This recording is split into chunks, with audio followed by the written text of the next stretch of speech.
Avant la chute, l'humanité s'étendait aux 4 coins du monde. Nos ancêtres bâtirent de grandes cités et partirent à la conquête de terres nouvelles. Le progrès devint le moteur du changement. Dans les flammes de la chute et des guerres kaiju, beaucoup de choses furent perdues. La mort de l'ancien monde conditionna l'émergence du nouveau. La thaumaturgie est une réalité. Les paramenas également. Au milieu des humains se cachent de vils paranthropes, des mutants que beaucoup considèrent comme une terrible menace. Nous vivons à une époque de fer et de vapeur, une époque de lames et de langues acérées où une réplique cinglante peut être aussi mortelle que la pointe d'une baïonnette. En l'empire de Francie, les hommes et les femmes de la Légion étrange luttent chaque jour pour préserver leurs concitoyens des dangers de la normalité. Voici une de leurs histoires. Épisode 10. Pétrichor et Nitessence. Quelques jours après les événements de la rue Macabre, Aurore, vêtue d'un peignoir en soie, émergea de la suite située au sommet de la tour de la Bayou Vermillon. Cette dernière avait clairement connu des jours meilleurs, mais elle restait suffisamment confortable pour le standard d'une cité qui venait de subir un siège aussi violent. Elle inspira, se régalant de l'odeur qui se dégageait de la terre mouillée après une période sèche. Ses cheveux vaguement attachés en un négligé chic dont la paranthrope avait le secret. Aurore versa un fond de bourbon dans son café et vint s'accouder à la rambarde du penthouse. Elle prit une gorgée en observant la cité en contrebas. La Nouvelle-Orléans n'avait pas fière allure, mais elle s'en remettra. Elle l'avait toujours fait. La dernière fois que je me suis accoudée ici, c'était pour regarder tomber un corbeau qui avait déplu au CBI. Gruber ou Blofeld. Je me souviens plus de son nom. « Oh nein, je tombe !» qu'il criait. Il battait super bien des bras. Étienne se redressa. Après toutes ces émotions fortes, tant en opération que sur le champ de bataille, le vétéran se sentait en paix avec lui-même. Plus sûr de lui, plus confiant dans l'avenir. Il n'avait pas manqué d'écrire à ses parents ce qu'il avait fait, non sans fierté. À sa femme, il lui réservait une conversation privée, moins joyeuse. L'idée n'assombrissait plus son humeur, mais cela devait être fait. Pouah, mais comment tu fais ? Elle avisa la ville d'un air un brin mélancolique avant de se gratter le haut des fesses. You know, it's 5 o'clock somewhere. Alors, ça fait quoi de regarder ce paysage en héroïne ? Une partie de moi a envie de pisser par la fenêtre par pur cynisme edgy. Une autre est assez fière de ce qu'on a accompli. Entre Satan et cette bataille, j'ai l'impression d'avoir été curieusement utile. Ça me ressemble pas. Elle prendra une nouvelle gorgée avant d'aviser la tasse monogrammée « Best Boss Ever », froncer les sourcils et la propulser le plus loin possible. Par pitié, ne pisse pas par la fenêtre. Et du coup, tu te sentais pas utile quand t'as ramené ce livre maudit du cul, quand t'as corrigé une faille spatio-temporelle qui pouvait détruire l'univers, et quand on a arrêté un culte de taré dramaturge, là tu te sentais pas utile. L'univers, tout de suite. Ça aurait simplement engendré un pli tangentiel équivalent à 5. Allez, peut-être 8 mégatonnes de TNT. J'en ai rajouté un peu à l'époque, pour que tu me files ton manteau. Elle renifla, posant sa tête sur l'épaule d'Étienne. Disons que là, c'est pas pareil. J'ai contribué pendant des années à faire de cette ville un nid de vipères synarchistes. Alors là, j'ai l'impression d'avoir corrigé le tir. Un peu comme si j'avais restauré une toile ancienne. C'est plus exactement la même, mais elle est moins sombre. Tu vois... Le tableau, oui, j'ai la vanne. Sur une tour radio non loin, un joueur de flûte de Pan, branché à tous les haut-parleurs de la cité, se mit à jouer comme si sa vie en dépendait. Aurore poussa un soupir, lasse. Ouais, non, j'ai rien dit. C'est peut-être encore pire qu'avant. Il doit peut-être rester un fusil anti-char quelque part dans le coin. Tu penses que je peux l'atteindre d'ici ? Bah, ça peut pas être pire qu'avant. C'était de sacrés magouilleurs ces types de la NCSA.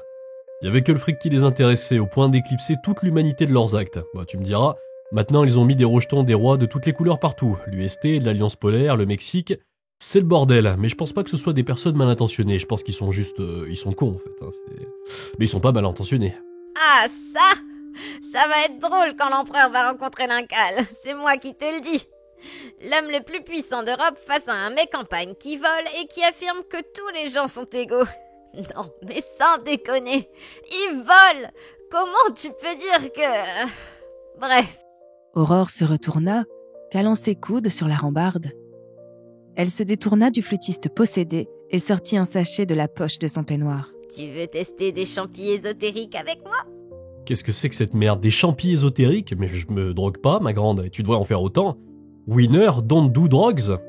Et l'autre mec campagne, c'est pas un sorcier suprême le machin, du genre à te transformer en rutabaga par la force de sa pensée? J'oubliais. Un esprit sain dans un corps sain, hein? C'est Ali qui me les a filés. Elle ouvrit le pochon avant de renifler son contenu. C'est du bio, aucun doute. Et pour te répondre, ouais, l'incal est ce qu'on appelle un type noir. Rien à voir avec la couleur de peau. Type bleu, ça désigne les thaumaturges, type noir, les semi-divinités, les sorciers suprêmes. Techniquement parlant, en termes de puissance brute, il est au niveau du roi pendu, si tu veux un élément de comparaison. Bon, il est plus jeune aussi, donc peut-être un peu moins. Ce qui est sûr, c'est qu'il est demeuré. Pour ouvrir massivement les vannes au... Étienne renifla.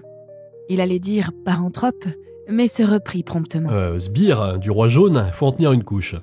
Tu me diras, faut aussi avoir une couche pour être syndicaliste, mais franchement, je préfère un sorcier suprême qui pense que tout le monde est égaux qu'un qui se prend pour Dieu le Père.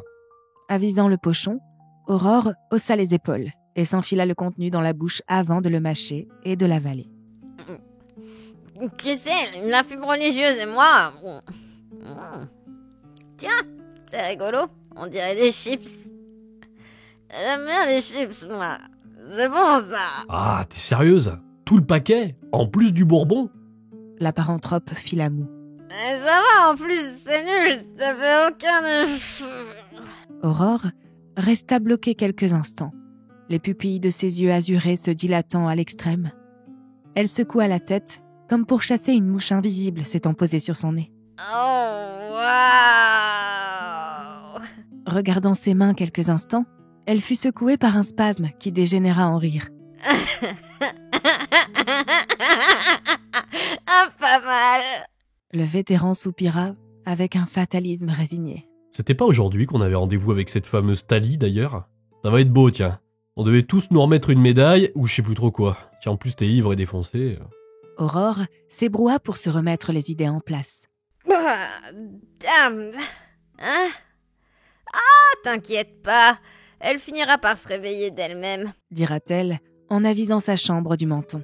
Se frottant le front, elle ajouta. La vache! J'ai l'impression d'être dans une peinture pré-raphaélite. Étienne cligna des yeux. Ah, parce qu'elle a dormi avec... Il grimaça, ne préférant pas finir sa phrase. Quoi? Un commentaire à faire, hein? J'ai le droit au lot de consolation quand même, après le râteau que tu m'as mis. Espiègle, elle lui donnera un léger coup de coude avant de tituber jusqu'au bureau en bois précieux ayant appartenu à l'ancien maître des lieux, s'asseyant dessus sans plus de cérémonie. Ne t'inquiète pas, je serai présentable avant l'arrivée de notre glorieux empereur, les doigts sur la couture du pantalon. Si j'arrive à remettre la main dessus dans tout ce fatras. Répondit simplement Étienne en faisant la moue. Il n'avait pas spécialement envie de repenser à tout ce qui s'était produit chez Satan. S'il y avait une chose qu'il avait préféré éviter dans ses pensées ces derniers jours, c'était ce qu'il éprouvait pour Aurore. Bon bref, essaie de dégriser vite. T'es déjà pas facile sobre. Tout de suite. Ah tiens, c'est bizarre ça. Il y a un effet mnésique dans cette merde. Vas-y, pose-moi une question pour voir. Ouais, je sais pas moi, c'est quoi ton meilleur souvenir? Aurore cligna plusieurs fois des yeux. Quand j'ai appris que j'étais enfin tombée enceinte, c'était à l'été 76. J'ai pleuré de joie ce jour-là. Étienne fit des yeux ronds, sa mâchoire manquant de tomber. C'est pas vrai, t'as des gosses? Un voile passa devant les yeux de la paranthrope. Non, j'ai jamais réussi à emporter à terme. Étienne se passa la main sur la nuque, embarrassé. Désolé, c'est que... Non mais oublie. Ça veut pas dire que tu peux pas devenir une mère un jour, Tu peux toujours adopter. Aurore se pinça les lèvres, le visage fermé. On peut parler d'autre chose. Elle toussa à plusieurs reprises, se raclant difficilement la gorge, avant de renifler pour chasser ses larmes naissantes. Oh. C'est drôle quand même. Ce truc est gavé en scopolamine. Ça attaque mes neurotransmetteurs pour m'empêcher de mentir. Tali, petite futée. Ah, mais ça change pas grand-chose. Enfin, je veux dire, tu m'as jamais menti. Dira le vétéran en levant un sourcil brusquement intéressé. Elle s'essuya le coin des yeux. Réponds à ma question au lieu de te marrer comme une conne, là. J'ai parfois atténué ou accentué la vérité pour éviter que tu ne me fasses trop la gueule. Dis donc, toi, tu me prendrais pas pour un abruti, ces trucs t'empêchent pas du tout de mentir. T'as juste dit ça pour que je te pose ce genre de questions. Aurore tendit son doigt vers Étienne, dérivant légèrement pour faire le point. C'est absolument pas mon genre, mon petit crocopo le peu. Ah, et m'appelle plus jamais comme ça. Soupira le vétéran. Il se gratta le front, un instant songeur. Il se demandait à quel point Aurore avait été sincère il y a quelques jours, ou à quel point elle le menait en bateau. Il se rendait compte qu'il avait complètement baissé sa garde avec elle et ne s'en méfiait plus. Mais peut-être qu'il devait recommencer à le faire. Peut-être que toutes ces déclarations, c'était du flan. Il n'en avait pas eu l'impression. Mais qui pouvait vraiment le dire ? Elle avait dû mener en bateau des tas de personnes dans sa vie, sentimentalement parlant. Est-ce qu'il n'était pas simplement la dernière victime d'une très longue liste ? T'es vraiment chiante. Conclut-il avec fatalisme, avant d'être soudain pris d'un violent mal de crâne. Je t'ai pas menti, espèce de... Aurore vacilla, les larmes aux yeux.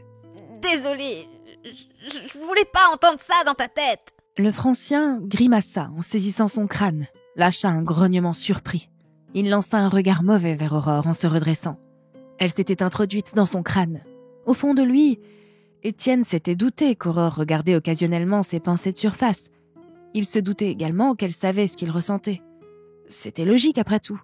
Quand on déclarait sa flamme et que l'on pouvait lire ce que ressentait l'être aimé, pouvait-on vraiment ne pas jeter un œil ? Une partie de lui avait espéré que la paranthrope eût respecté l'intimité de ses pensées, laissé tranquille la part privée qui ne devait appartenir qu'à lui. Ça n'avait pas été le cas. Ce n'était pas foncièrement une surprise, mais ça faisait quand même mal et laissait un désagréable goût de trahison en bouche. D'accord, princesse, puisque tu tiens tellement à savoir ce que je pense, je vais t'épargner l'effort de regarder mes pensées. Ouais, j'ai des doutes, t'étais pas censé le faire, tu m'as dit que tu le ferais pas et pourtant tu l'as fait. T'as outrepassé une fois de plus mon consentement. Et ne me dis pas que t'as pas fait exprès, que c'était un accident involontaire ou je sais pas quoi, je sais pas quelle connerie, je goberai pas ça. Tu vois, c'est ça le problème. À chaque fois que tu fais un pas vers moi, le lendemain tu recules. Je sais plus ce que je dois croire avec toi. J'ai affaire à qui ? Une amie ou une saloperie de carciste en maraude ? Étienne inspira. Il n'avait pas envie d'être dur, méchant, de voir Aurore triste, de se disputer avec elle ou de découvrir un nouveau sujet sur lequel elle lui avait menti. Il se dirigea vers la sortie de la chambre, optant pour la solution la plus simple, la fuite. Je vais prendre l'air. Aurore serra les poings sur le bureau, les yeux vers le sol, marmonnant un J'ai pas fait exprès. à la fois sincère et peu convaincant. Elle renifla et finit par remonter ses jambes sous son menton pour y poser sa tête. Étienne sortit sans demander son reste. Un déclic discret vint briser le silence qui s'était abattu sur la pièce. L'avantage d'être métamorphe, songea Thalie, c'est que l'on gagne un temps fou le matin. À peine réveillée, la voix avait pu enfiler son apparence comme on revêt des vêtements propres. Chevelure impeccablement coiffée, air angélique et visage sobrement maquillé, tout y était. Une allure formelle qui rendait d'autant plus perturbant le fait que la paranthrope avait décidé de porter pour se rendre décente qu'une chemise trop large empruntée dans un placard. Bonjour. Dit-elle doucement, manifestement consciente du thermomètre social glacial de la pièce. Aurore tourna la tête vers l'autre carciste, esquissant un vague sourire mélancolique qui lui donnait l'air d'un chien battu. Il doit rester du café. Quelque part. J'ai vu une tasse passer devant ma vitre tout à l'heure. Tu es sûre que le café n'était pas dedans ? Se faufilant dans la cuisine, elle glissa un bras vers la cafetière. Il y a un problème avec Étienne ? L'inquiétude dans la voix de la paranthrope n'était pas feinte. Thalie avait décrété en son fort intérieur que cette histoire était une comédie romantique, sa spécialité. Malgré les rebondissements, cette histoire finirait bien. Un peu de drama au milieu ne gênait pas, mais il ne fallait rien de trop définitif. Aurore poussa un grognement avant d'étendre ses jambes et de se diriger vers la cuisine à son tour, caressant de ses mains les hanches de Thalie et calant sa tête sur son épaule. Les humains, ils sont parfois si compliqués. Le râle vrillé envoyé par les cordes vocales de la toupe acamarienne n'aurait jamais pu être effectué par un humain, mais il représentait très bien l'assentissement de la Valkyrie dorée. Le son s'étouffa bien vite, remplacé par un léger ronronnement sous l'étreinte. Cela dit, c'est aussi ça qui les rend intéressants. Quand l'Incal en a ramené à Cibola, je ne pouvais pas les supporter. De fragiles créatures incapables de survivre à un peu d'aspect. Tu te rends compte ?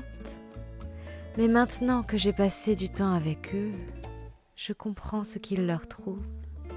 À certains d'entre eux, en tout cas. Thalie prit une gorgée et frissonna. Les lèvres d'Aurore avaient glissé sur sa nuque. Cette dernière marmonna, les bras serrés autour de la taille de sa partenaire de la veille. Ouais.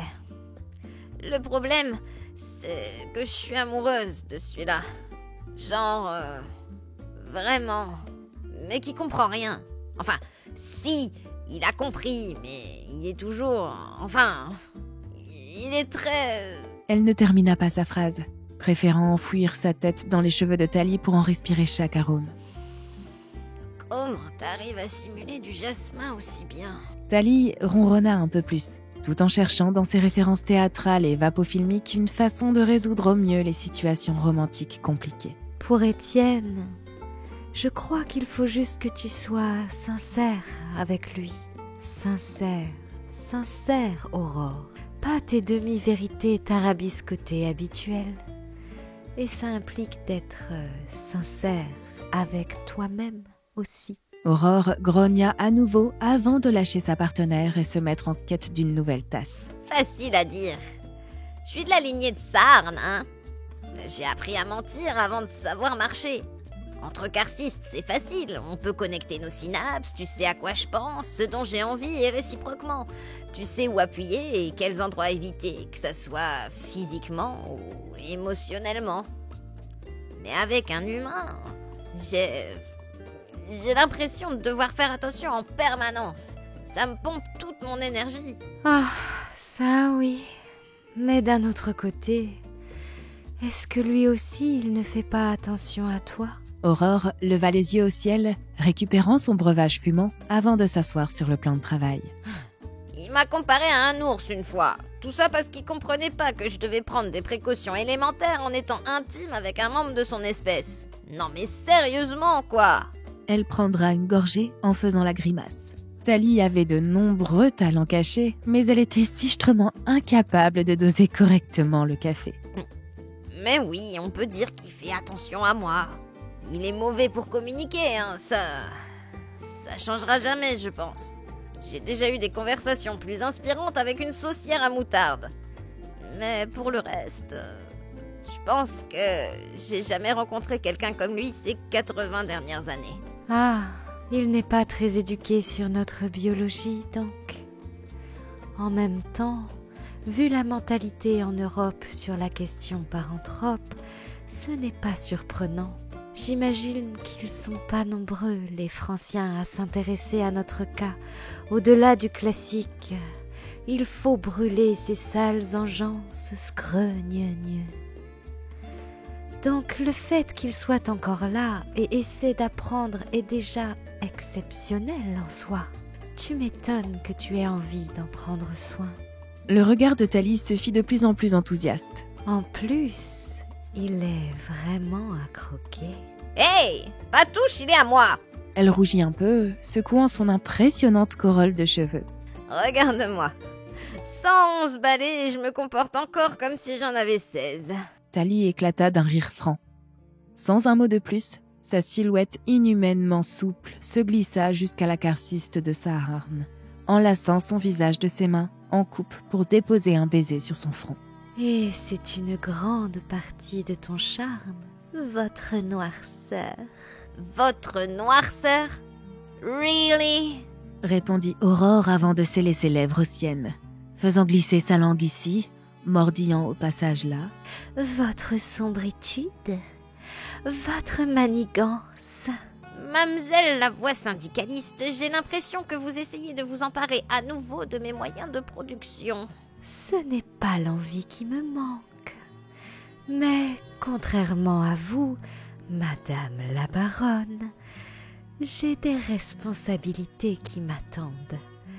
Je crains que nous n'ayons pas le temps de faire les choses convenablement. Aurore soupira et finit par se détourner. I know.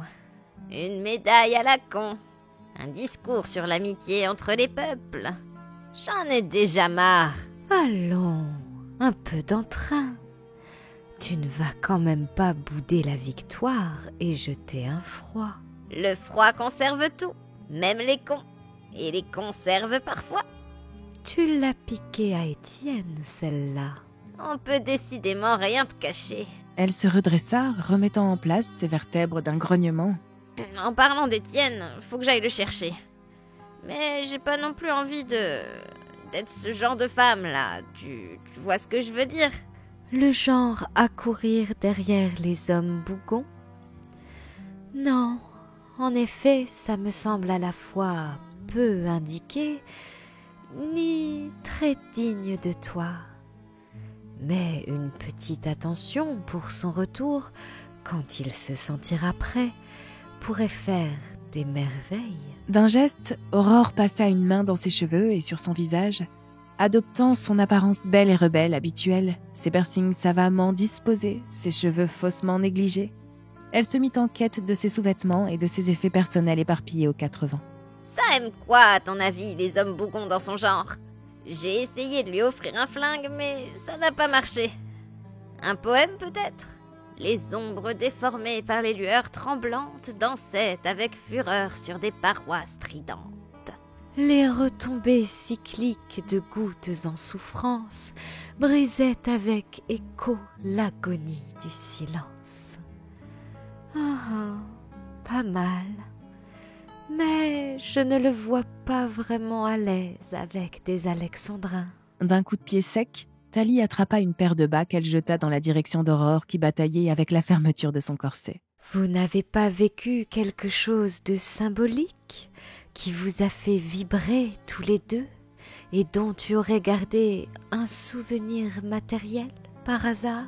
Dira-t-elle en se mettant en quête de son soutien-gorge. Un morceau de shrapnel, ça compte? Sinon, je pourrais, je sais pas, lui cuisiner un truc, mais... Bonjour le patriarcat. Tu sais, Aurore, on est 2 personnes assignées femmes par génoconstruction volontaire en train de parler d'un mec qui boude sur le balcon. Je pense que le patriarcat a déjà sorti les pop-corn depuis longtemps. D'ailleurs, il y a plusieurs chercheurs tupacamariens qui ont mis en évidence que le patriarcat et le capitalisme s'alimentent l'un l'autre et vont de pair. Je dis ça, je dis rien. Ouais, je connais cette théorie. Maugréa Aurore en reclipsant son porte-jartel avant d'enfiler son chemisier et de le boutonner jusqu'au col. Ah, j'ai une idée! Tu vas lui offrir de la lingerie? Même le visage caché sous sa propre chemise à moitié enfilée, le sourire goguenard de Thalie était perceptible. Quelque chose d'encore plus intime. Dira Aurore en remettant son collier clouté en place. Mais je garde la surprise pour le moment. Émergeant comme une naïade des eaux, Thalie remit ses cheveux en place d'un simple coup de tête, les filaments blonds se mouvant subtilement d'eux-mêmes pour se replacer impeccablement. Elle se glissa vers Aurore, tout habillée et parée à retourner à ses affaires politiques. La Valkyrie dorée posa une main sur sa joue dans un geste d'une étonnante intimité. Oh, waouh! Maintenant, je suis vraiment curieuse. D'un pas léger d'écolière enthousiaste, la voix de l'UST s'éclipsa. Aurore esquissa un sourire, laissant une canine mordre sa propre lèvre inférieure avant de secouer la tête. Elle mit son pistolet doré dans son holster, fit craquer sa nuque, ses doigts, ses hanches, et sortit de la chambre à la recherche d'Étienne. Le vétéran s'était adossé au mur extérieur de la résidence, les bras croisés. Il avisait la ville, plongé dans ses pensées. « C'est bon, t'es prête ?» La paranthrope hocha la tête avant de lui tendre un papier plié en 4. Prête. Tiens, prends ça. Ouvre-le ce soir au coucher du soleil, quand tu seras seul. S'il te plaît. Étienne arqua un sourcil en prenant le papier. C'est quoi ça? Un papier avec un truc écrit dessus. Elle regarda ses pieds. Je suis désolée pour tout à l'heure, d'accord? Pour de vrai. Le vétéran massa sa mâchoire carrée avec une certaine circonspection. Ce n'était pas la première fois qu'il entendait ça. Et quelque chose lui disait que ce ne serait pas la dernière. Ça va, c'est bon, j'ai déjà oublié. Il rangea le papier dans une de ses poches, disant d'un ton plus léger pour détendre un peu l'atmosphère. Le coucher de soleil est important? C'est un genre de sortilège qui transforme en crapaud, c'est ça? C'est exactement ça. On est à la Nouvelle-Orléans, c'est la magie du vaudou de mon cul. Étienne. Allez, traînons pas. Tali et les autres gugus de l'UST nous attendent déjà en bas. Le vétéran se rembrunit à l'idée de devoir retrouver l'autre paranthrope. Il n'aimait pas cette nana. Il n'avait pas réussi à mettre le doigt sur le pourquoi. Elle ne lui avait jamais rien fait. Mais il n'avait pas vraiment apprécié découvrir l'endroit où elle dormait. Mais bon. Elle faisait bien ce qu'elle voulait, après tout. Ça ne l'empêchait pas de ne pas l'aimer. Allez, 10 balles qu'elle va pas réussir à tenir la matinée sans louer la sagesse de l'incal et les vertus de la planification économique. Tenue. J'adore dépenser de l'argent.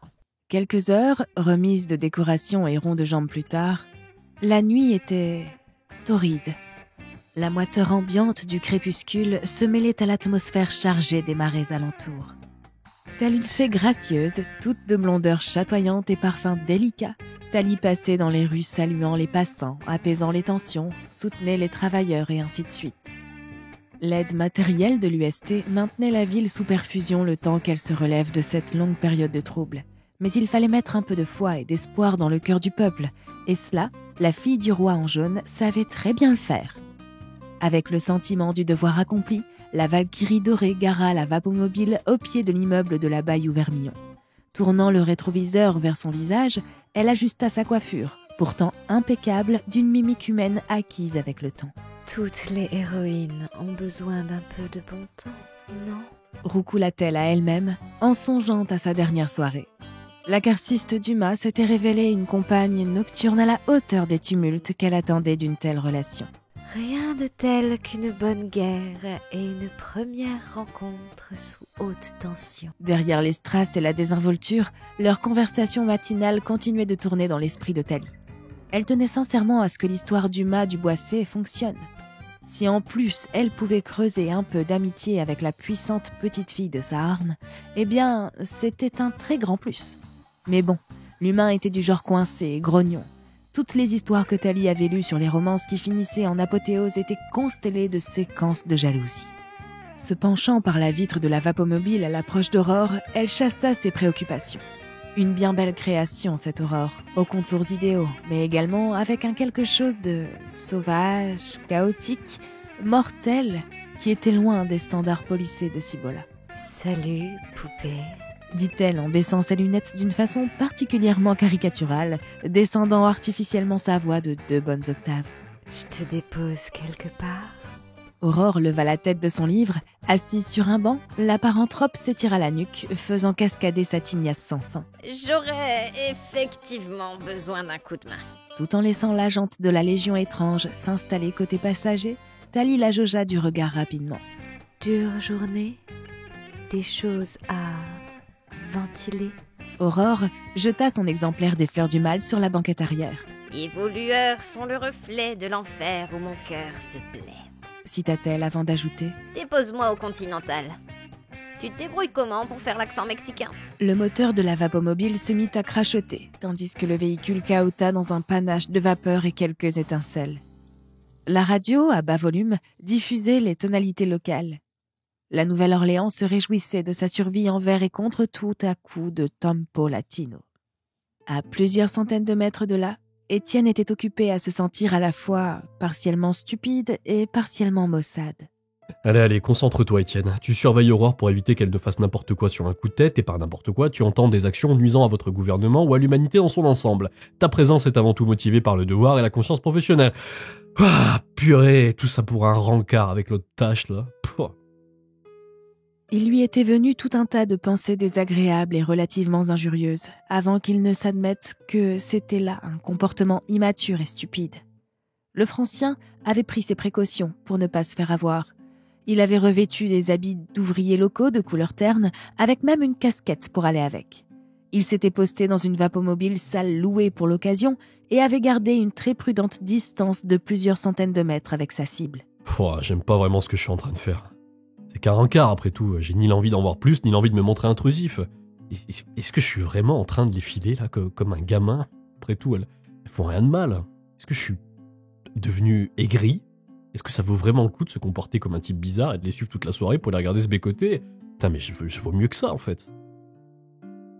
Hésitant, il se décida à sortir le papier que la paranthrope lui avait confié plus tôt, afin d'en lire le contenu. Ça l'aiderait peut-être à se décider. Il y découvrit l'adresse d'un hôtel, le Continental, un numéro de chambre et les mots suivants. « Viens seul ». Étienne tordit légèrement sa bouche sur le côté en avisant le contenu du message.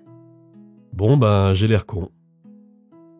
Heureusement, il était le seul à s'en rendre compte. Cela dit, il restait un peu perplexe.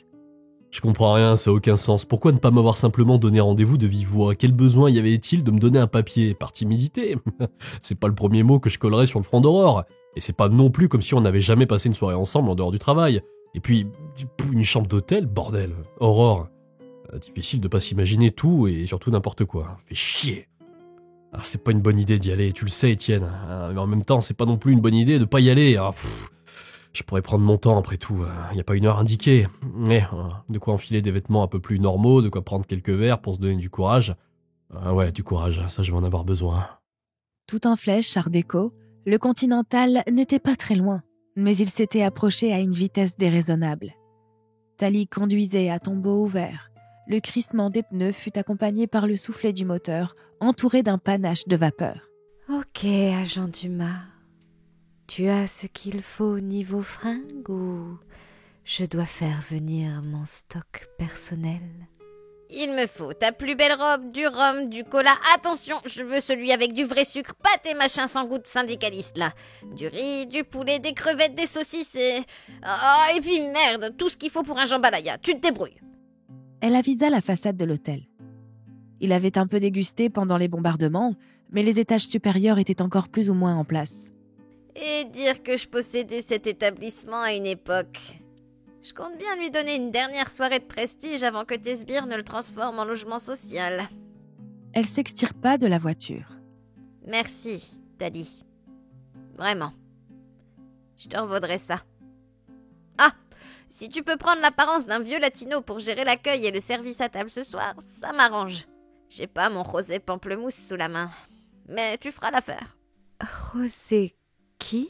Demanda interloqué Tali avant de se ressaisir. Sans importance. Je passe un coup de vapophone et je te rejoins.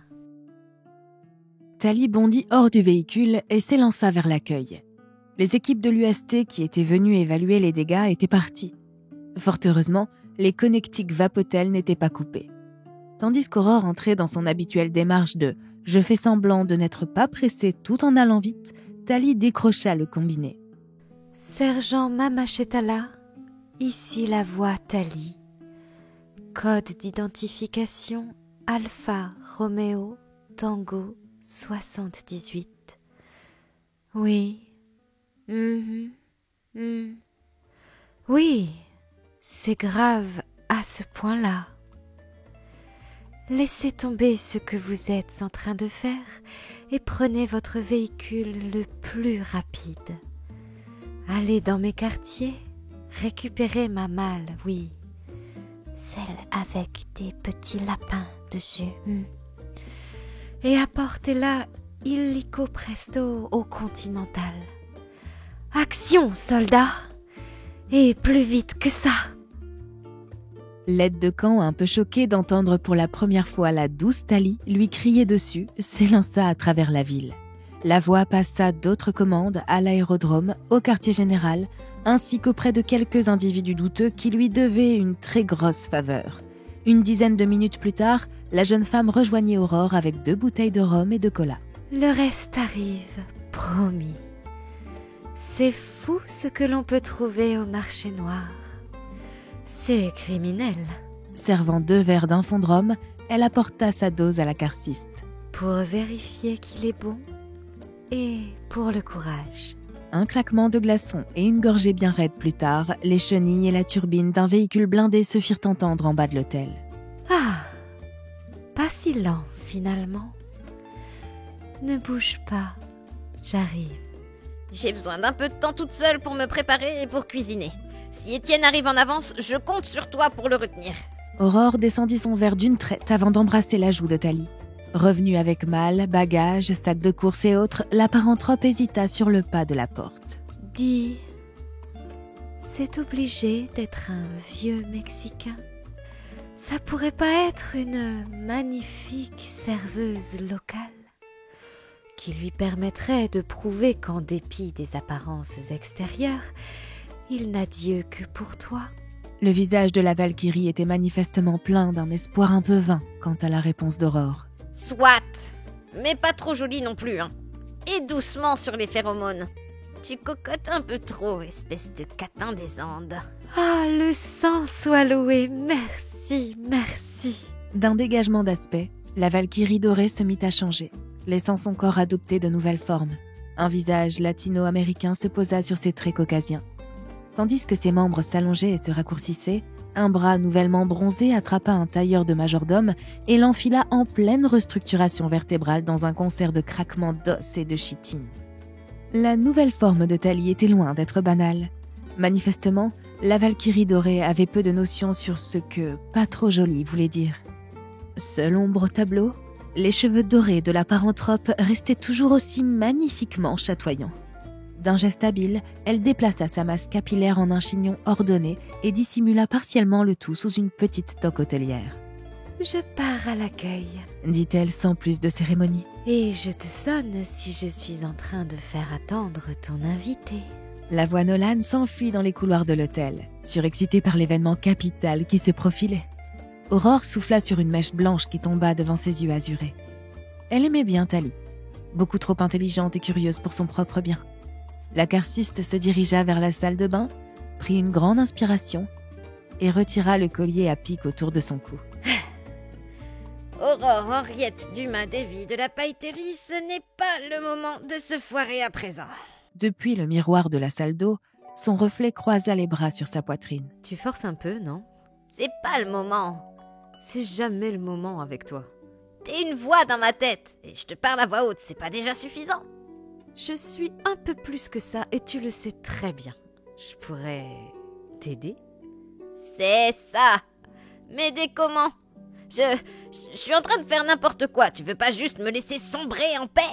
Crois-le ou non, je tiens à ta santé mentale. Ouais, je sais. Ironique de la part d'une voix dans ta tête. Mais on est dans le même bateau. Très bien. Comme de toute façon, j'ai visiblement pas le choix. Je t'écoute. Ô voix dans ma tête, vends-moi du rêve. Eh bien, je pourrais effacer Étienne de ta mémoire et tu pourrais disparaître à nouveau, de nouvelles aventures, loin de ton chagrin d'amour. Ça a vachement bien marché les dernières fois qu'on a essayé. Johnny, Al, Gabriel, tu te souviens? Eh ben moi non. Enfin, quasiment pas. Alors non, hors de question. Réécrire quelques connexions psychiques pour supprimer ton élan envers lui? On a dit qu'on faisait un break sur ce genre de pratique. Soit. On pourrait tenter une ingérence métanarrative. On ne touche pas à son libre arbitre. Promis. Sérieusement? C'est ça ta solution? Devenir l'héroïne de ma propre histoire? Super! Mon estime de moi n'en prend pas du tout un coup. Aurore, derrière le miroir, leva les yeux au ciel. T'es pénible quand tu t'y mets, hein? Grandis un peu. Ne me dis plus jamais ça! Très très bien. À vos ordres, chef. Ceci dit, on fait quoi? T'es pas venu me récupérer chez Satan par hasard? C'est pas toi que je cherchais, je venais pour autre chose. Et pourtant, tu m'as récupéré, comme au bon vieux temps. Je suis une partie de toi après tout. Je sais. Écoute, à l'époque, on a fait une connerie. Johnny, Al, d'accord. Mais j'aimais Gabi, pour de vrai. Mais je la faisais souffrir et... Tu essayes de me convaincre que c'est différent avec Étienne? Aurore, tu t'es implanté un faux souvenir de sa mort pour te justifier de la quitter du jour au lendemain. Merde, d'accord? J'ai paniqué. J'étais jeune, et puis elle m'a pas cherché non plus. C'est ça ton excuse? On ne vient pas ramper devant toi alors tu t'estimes dans ton bon droit? Va chier! Très mature. Et tu penses avoir mûri depuis ce temps au fait? On en parle de ton chantage affectif envers Étienne. Pour seule réponse, le poing de la paranthrope s'écrasa sur la vitre pour la fracturer en 1000 morceaux. La paranthrope regarda sa main ensanglantée. Son reflet dans le miroir avait disparu. C'était 7 nouvelles aurores qui la fixaient à présent. Chacune avait une expression différente. Ici, une aurore en train de s'empiffrer de gâteaux sucrés. Là, une autre en train de dormir à côté d'une aurore en tenue plus suggestive. 7 aurores pour chacun des péchés capitaux qui formaient autant de lignes constituant à la cicatrice écarlate sur sa joue. Super! V'là autre chose. Elles se mirent toutes à parler en même temps. Ah mais... Après un bref moment cacophonique, la paranthrope les fit taire d'un geste de la main. Stop! Stop! Stop! Fermez-la! Je vous jure, bande de juments des Flandres, là! Alors c'est quoi maintenant, hein? Les fantômes de mes erreurs passées qui reviennent? Vous savez c'est quoi votre problème? Vous avez pas compris que... C'est bon, j'y suis. Je suis dans ma puberté d'adulte. Je les sens, là, ces sensations, la satisfaction quand j'envoie mes formulaires des impôts remplis dans les temps. Faire le ménage, non parce que je dois le faire, mais parce que je veux que ça soit bien rangé chez moi. Faire la lessive et apprécier d'avoir des chaussettes triées par paire à la fin. Boire, non pas pour me bourrer la gueule, mais pour apprécier ce délicieux petit jus de raisin fermenté. J'ai plus besoin de vous, d'accord? Cassez-vous! Un silence, et toutes les aurores répondirent d'une même voix. C'est pas Pamplemousse qui fait la moitié de ce que tu viens de citer pour toi? Aurore claqua rageusement la porte derrière elle avant de glisser dessus jusqu'au sol, laissant son chagrin l'emporter. Il n'avait pas fallu très longtemps à Étienne pour se préparer. Ne sachant pas trop dans quoi il s'engageait, il s'était rabattu sur des vêtements civils classiques à la francienne. Chemise, veston et pantalon de ville, loin des standards exotiques qui commençaient à infester la région. En revanche, il lui avait fallu beaucoup plus de temps pour se décider à partir. Il avait finalement rassemblé son courage et ses doutes autour de quelques verres dans un pub local, théorisant intérieurement sur ce qui était le mieux et le plus responsable de faire lorsqu'une carciste centenaire de la lignée de Saarne vous invitait en tête-à-tête dans une chambre d'hôtel. Oh, et puis après tout, je suis un adulte. Aller dans une chambre d'hôtel n'engage à rien. Si ça devient bizarre, rien ne m'empêche de partir. Encore faut-il que j'ai envie de partir. Ouais, parce qu'elle pourrait m'hypnotiser, lire dans mes pensées ou prendre mon sang. Merde, pourquoi la vie est si compliquée parfois? Après un dernier sursaut de conviction, Étienne se décida finalement et prit le chemin de l'hôtel, relativement anxieux. Il se rendit à la réception en avisant les lieux d'un regard critique, comme s'il allait y mener une opération commando. Cette bâtisse avait dégusté durant les bombardements. A priori, peu ou pas de clients devaient y loger. Plus ou moins rassuré, il sonna à la clochette de l'accueil. Bonsoir. Bonsoir. La voix enthousiaste et légèrement teintée d'un accent s'éleva derrière l'arrière-boutique. Sortant des bureaux de l'hôtel, une latino-américaine tirée à 4 épingles lui offrit un sourire très protocolaire. Bienvenue au Continental. Vous excuserez le désordre, nous sommes un peu en manque de personnel. Nous avons reçu des instructions concernant un invité et... Bon, disons qu'il n'y a pas foule en ce moment, donc j'imagine que c'est vous. Vous avez un numéro de chambre à me communiquer ? Étienne s'était redressé à l'approche de la réceptionniste. Cela le rassurait un peu de voir un autre humain normal. Non pas qu'elle aurait pu influer sur quoi que ce soit ce soir, mais cela rendait le contexte un peu plus ordinaire.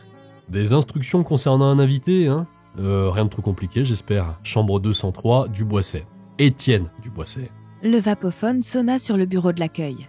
2 fois. C'était le signal. Pile à l'heure. Parfait, je vous guide. D'un geste protocolaire, la majordome entraîna Étienne vers le seul ascenseur encore en fonction. Les couloirs moquettés étouffaient bientôt les sons de leurs pas, et en quelques enjambées, le vétéran fut conduit jusqu'à la porte de sa chambre. Tali frappa délicatement, 3 petits coups discrets. Dites donc, votre hôtel reste ouvert malgré son état? C'est pas un peu dangereux? Les lieux tiennent le coup, ne vous en faites pas pour la sécurité de la superstructure. Pour ce qui est de rester ouvert, on verra demain. C'est un peu la philosophie générale en ce moment, je crois. On verra demain. Mais au moins, ce soir, vous comme moi avons un endroit plutôt agréable où passer la nuit. On en reparlera quand un bout de plafond nous tombera sur la tête, même si bon, c'est pas le pire qui pourrait nous arriver. Avec une petite courbette, la majordome indiqua. J'irai vérifier les plafonds au-dessus de la chambre 203 personnellement, monsieur. Votre tranquillité d'esprit est notre priorité. Ouais, je parie que vous avez plein de scotch dans vos tiroirs. Elle ajouta d'un air de confidence. Je pense que la dame aurait ma tête si quoi que ce soit venait à vous déranger ce soir. Ouais, je parie qu'elle vous a donné un surnom qui tourne autour d'un fruit ou d'un légume. Elle adore ça. J'espère que vous avez dit non. Un fruit ou un légume, monsieur? Elle a mentionné un certain monsieur Pamplemousse, je crois, qui manquait à son service. Cela semblait lui causer un certain désarroi. D'un clic, la porte se déverrouilla, comme si une main invisible venait d'en tourner la poignée de l'autre côté. Coupant court à la conversation, la majordome s'inclina de rechef, les bras impeccablement le long du corps dans une attitude de valet manifestement travaillée. Le Francien avisa la porte d'un bref instant. Il n'était pas venu jusqu'ici pour tourner les talons maintenant. Il inspira, expira, posa la main sur la poignée et la poussa, non sans appréhension. À l'extérieur, la pluie choisit son moment pour se remettre à tomber sur la Nouvelle-Orléans. Une pluie aussi salvatrice que rafraîchissante. Un éclair illumina le ciel, au loin, dans la baie. Une odeur d'épices chatouilla les narines d'Étienne. Un repas terminait de mijoter sur son réchaud. Accoudée à la fenêtre, Aurore se retourna en entendant Étienne entrer. Un mouvement si fluide, si étudié, si empli de grâce et de charme, qu'il avait sans doute été répété plusieurs dizaines de fois lors des dernières heures. La carciste esquissa un sourire digne d'une peinture romantique. Elle avait revêtu une robe et des atours qui l'auraient aisément fait passer pour la reine d'une contrée lointaine. Non loin, une table avait été dressée. Des assiettes creuses, 2 bougies, une carafe remplie d'un liquide noir pétillant. Aurore prit une inspiration qui tortura les baleines de son corsage. Tu es venu, finalement. Étienne arqua les sourcils, sentant son appréhension s'effacer à la mesure de sa stupeur grandissante. Il resta un moment sans voix, avec un air stupidement ébahi. Wow, Aurore, Wow, qu'est-ce qui... Étienne secoua brièvement la tête en reprenant la maîtrise de ses mots. Il se sentait d'autant plus pris de court qu'il se trouvait dans un apparat bien plus commun. Tu es superbe, mais qu'est-ce qui se passe? Qu'est-ce qu'on fait? La paranthrope ouvrit la bouche, muette un instant, comme une comédienne ayant oublié son script devant une salle comble avant de se reprendre. Eh bien, on a sauvé la ville et on peut dire que c'est pour mon anniversaire ou le tien. On s'en fout un peu, non? Ouais, je suppose. Étienne s'approcha avec précaution de la table, comme s'il se retrouvait devant un décor de Vapofilm bien trop réel et qu'il essayait d'en percevoir le côté factice. Tout cela semblait si étrange au milieu de cet hôtel à moitié croulant. Comment Aurore avait-elle pu dégoter des vêtements pareils au milieu d'une ville qui sortait d'un siège? Dans un sens, ça ne l'étonnait même plus. Pour être honnête, c'est plutôt toi qui as sauvé la ville en fait. Et Nomeka. C'est toi qui as immobilisé ce gros truc dégueulasse, qui a fait tous ces rituels étranges avec Tali. Ton « on » devrait plutôt être un « je ». Il eut l'air en haussant un sourcil amusé. Ne me dis pas que c'est toi qui as préparé le repas. Aurore souleva les pans brocardés de sa robe de princesse pour s'asseoir. Je t'avais promis un dîner, non? Eh bien, bienvenue au Continental, la meilleure adresse de toute la Nouvelle-Orléans. Enfin, ça l'était quand j'étais encore la proprio. D'un geste de la tête, elle fit signe à Tali de s'occuper du service. Il n'y a pas d'agent Dumas sans son célèbre acolyte, Étienne Duboisset. Célèbre acolyte, oui, faut pas exagérer. Comme si quelqu'un dans le monde suivait nos aventures, tiens. Tu me diras, on pourrait toujours en faire un roman feuilleton. Attends, tu vivais là? Eh ben merde. Tu sais, je pense qu'il y a moyen de racheter les lieux. Présence discrète et trahissant une certaine expertise en la matière, la majordome infiltrée servit le dîner soigneusement préparé, non sans prêter une oreille attentive à la conversation. Si on avait fait attention à elle, ce qui n'était pas le cas, on aurait pu voir la commissure de ses lèvres réprimer difficilement un sourire de pur bonheur. Aurore laissa Tali remplir son verre de Cuba Libre avant de proposer un toast à Étienne. Racheter ce merdier? À quoi bon? La charmante petite maison créole qui était ici et que j'avais retapée de mes mains a été rasée pour laisser place à cet immonde mausolée de verre et d'acier. C'est du passé. Et puis sérieusement, un feuilleton, et pourquoi pas une émission de radio avec des comédiens voix sous-payés pour nous singer pendant qu'on y est. Moi, ce que je veux, c'est un poney. Mais on n'a pas toujours ce qu'on veut dans la vie. T'as pas déjà un tigre? Le tigre et le poney ensemble, c'est pas... Enfin, oui, c'est une image. Après, tu sais, j'ai connu plus con. D'ailleurs, en parlant de ça, je suis tombé sur des horoscopes complètement farfelus dans un journal l'autre fois. On en est là des small talk. Un horoscope. Oh, je te savais pas adepte de ces choses-là. Laisse-moi deviner. Tu es... Capricorne. Verseau. Mais c'est pas important, il se trouve que celui-là était juste à côté d'une page des sports. Bref, j'ai tiqué lorsque j'ai remarqué que les initiales de la personne qui l'avait rédigé étaient AD. Alors je l'ai lu, en me demandant si c'était une coïncidence. À la moitié du premier signe, j'avais la certitude que c'était toi. Aurore pinça les lèvres, un peu gênée. Il est possible que je sois de temps en temps pigiste pour la Gazette de Pampelune. Ça fait partie de ma couverture de baronne qui s'ennuie. Étienne lèvera un index triomphal. Ouais, à d'autres, hein. Je refuse de croire que c'est une simple couverture. C'est trop perché pour que tu n'en tires pas de plaisir. C'est quoi le défi? Tu testes la limite pour savoir ce qu'ils vont accepter de publier?